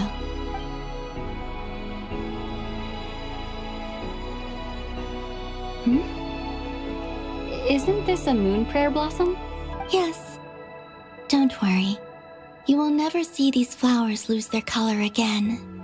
I'm finally discovering the joy of giving. How I wish I'd learned this sooner. Hey, better late than never. What are you thinking about now? Why don't you take a guess? You get one shot. I don't think I'll get it in one guess. But I'm sure it's a happy thought. That's kind of a sneaky answer. I can't say you got it wrong. Down into that. The moon seems so far away. I felt it might always lie beyond my reach. But on the moon, everything feels so close by. The haze that once enshrouded the skies has finally been dispersed. I feel like a traveler on a winter's night, starting a new chapter in my tale by the warmth of a bonfire. I don't have a lot of luggage, but I do have a lot of hope for the future. Well, what's next? Next, to start with, I want to stay here just a little longer. After that, let's return home and continue our journey.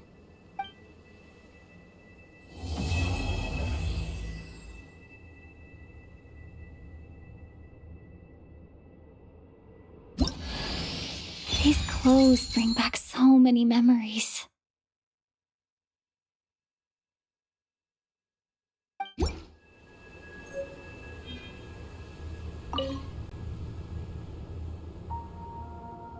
The journey goes on, for you and for me. Like I said, this is not the end. I don't believe there has to be an ending. Oh, is that your next destination? Most people would probably tell you to pack some warm clothes. But I experience things differently than most people. so I can't know how cold it is. In fact, it is home to quite a wondrous heat source. I think they call it Kreshnik's torch. Every city in Snezhnaya is built around one of those. I sensed the energy it gave off as I was passing by on a railway train. It felt grand and distant. I also recommend the Korolievsky troupe in Snezhnograd. They give performances quite regularly, and entry was free for harbingers. I liked them a lot. Ice cold and sharp. Crystal clear in some ways, yet profoundly unfathomable in others. Like the thick layer of ice on top of a frozen lake. That's just the impression that Tsaritsa gives me. I was never able to glimpse what truly lies beneath that icy exterior. In fact, I don't think the people of Snezhnaya even know what kind of power their god wields. Maybe that's because the Tsaritsa herself has never acknowledged, nor accepted that power. There's Regrator, the Rooster, and the Jester. Between them, they control a lot of what happens in Snezhnaya, but I could never wrap my head around how exactly power is split between them. I just know they are each responsible for many specific domains. I noticed that the Rooster and Regrator often appear to get along on the surface, while working against each other in secret. And theirs is not a friendly rivalry. But I wasn't particularly interested, so I tended to keep my distance. Now that I think about it, the term Mistelton often seemed to come up in connection with Project Stuja. Once things settle down in Nod-Krai, I'd like to explore the world beyond Snezhnaya. You've told me so many stories about the other places you've been to, and all the friends you've made there. I'm curious to visit those nations and see them for myself. It would also help me learn more about the journey that has made you into the person you are today. Okay. As you continue on your journey, don't forget to gaze up at the moon once in a while. It is, after all, no longer an illusion. It shall cast down its true moonlight, connecting us in truth.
To Jean, acting Grand Master of the Knights of Favonius. This preamble is such a pain to write. It's probably high time we got rid of this acting business.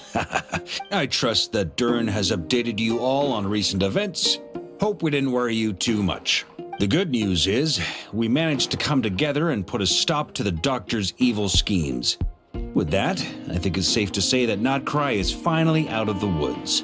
As for the Fatui, not counting the damselette, aka the moon goddess, who has left their organization, we found ourselves allied in this instance with both the knave and Marionette. May she rest in peace. As ever, we find ourselves better off for making friends rather than enemies. But until we can ascertain the Tsaritsa's true intentions, the future remains uncertain. In a short while, wait, how am I meant to surprise everyone if I tell them in the letter that I'm heading home? Well, that would be a huge waste. Okay, got it. I will begin sending the expeditionary team back home in waves. I'm sure they'll be able to answer any questions you still have. I hope they won't gloss over the details of my many heroic deeds. But if they do, I'm sure it'll be because they're just too exhausted from the long journey. I think of Mondstadt daily. Please give everyone my best regards. P.S. The honorary knight went above and beyond this time. Are there any other honors we can give her? I'll leave it with you. P.P.S. Please be extra nice to Klee for the foreseeable future. I cashed in on the last favor that the Hexen Circle owed us, so we need to earn some more goodwill. If there's any serious problems, feel free to stick me in solitary confinement when I get back. I'll do the time for her. Whew. And that, as they say, is all she wrote. End of an era. And with the moon shining down brighter than ever, I think everyone is going to sleep well tonight.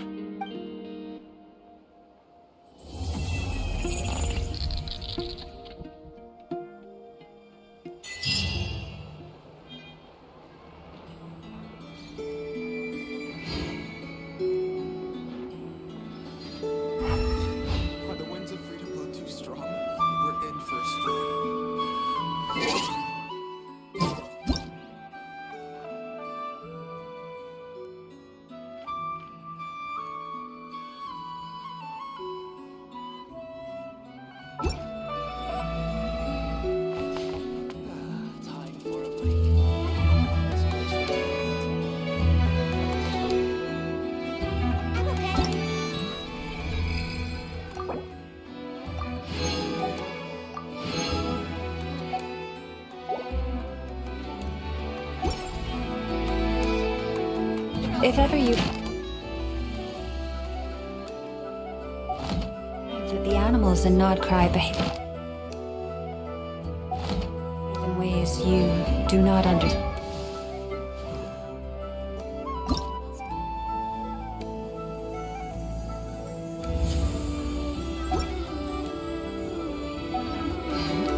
Just ask me and I will explain.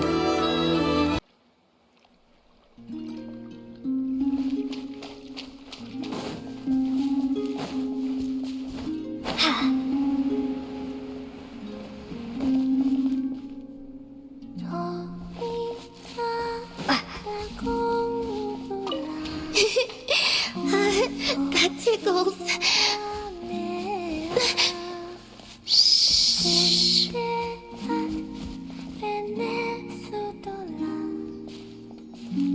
Columbina? Huh, that's odd.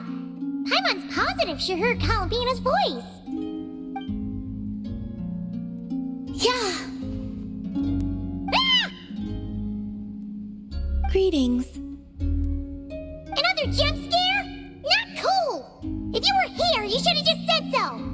I thought that since you were already so familiar with this game, I should increase the difficulty this round. Paimon's gonna get you next time, just you wait! Great. I look forward to it. Oh, I guess the Kuhenki must have swiped it when we were playing earlier. I don't usually need to use my eyes, so the mask makes little difference. Let them play with it if they like. Oh, on that note, don't you want to go out more often? Yes, I have plenty of time now. I can go where I wish, when I wish. However, I was concerned that you might worry if you came looking for me, but found that I had left without saying goodbye.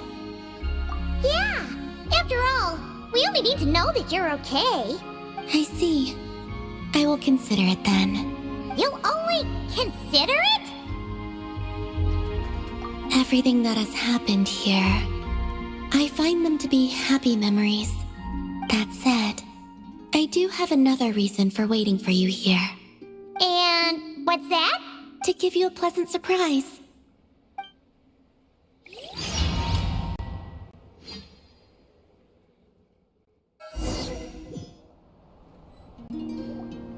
Wow!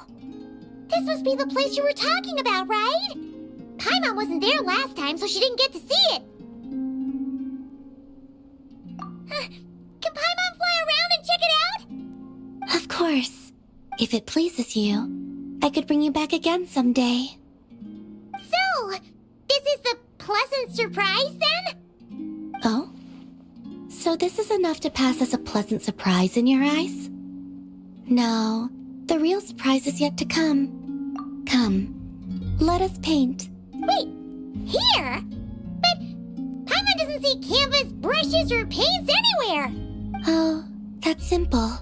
The water's surface is our canvas, the moonlight our brushes, and the paths we take shall serve as the brushstrokes. With the moon's reflection to guide us, pure thought shall flow beneath our feet.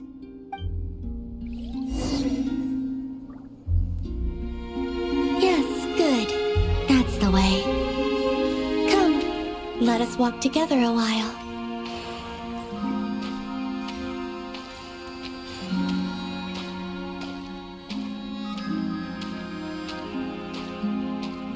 When the traveler advances, the moon walks by his side.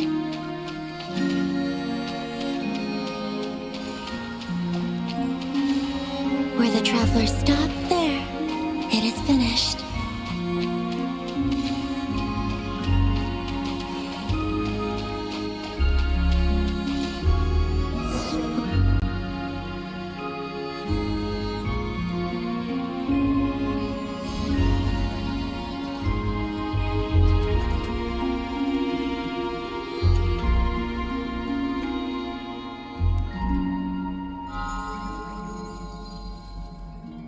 Luna, it's really you? You're back! In the silvery flesh! Oh, Paimon thought she'd never see you again! We used moonlight to trace this child's form, and I poured new power and new blessings therein, causing her to be reborn. She no longer needs to bear my spirit. Her will is hers alone.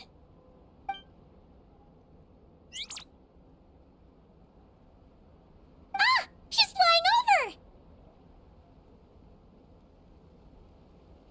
Yes, I have awakened all the memories of the time you spent together.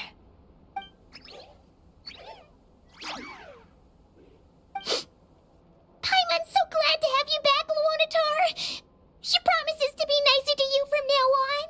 Paimon wasn't expecting their surprise to be this pleasant. Paimon loves it! It wasn't much. I, too, am glad to see her again.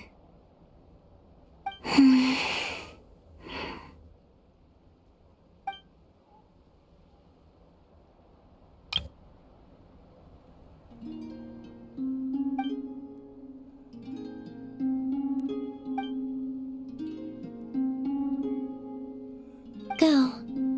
You must miss them, surely.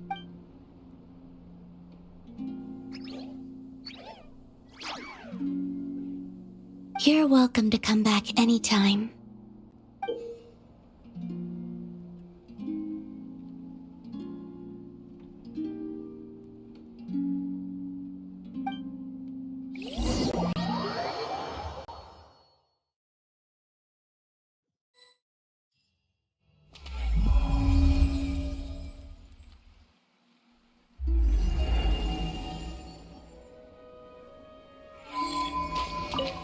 Now, I know how fond you are of them, but let's not cause them any trouble now, alright? Come back here to rest, should you find yourself tired from playing outside.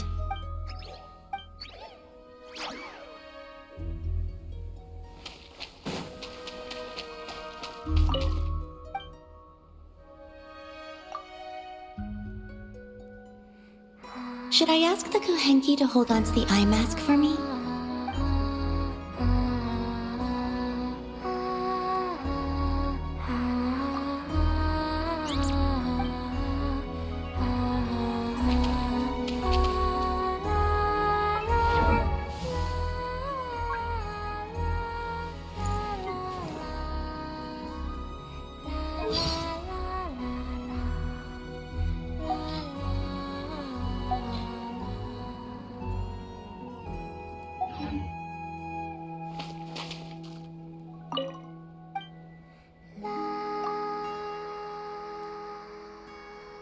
Should I ask the Kuhenki to return my eye mask to me?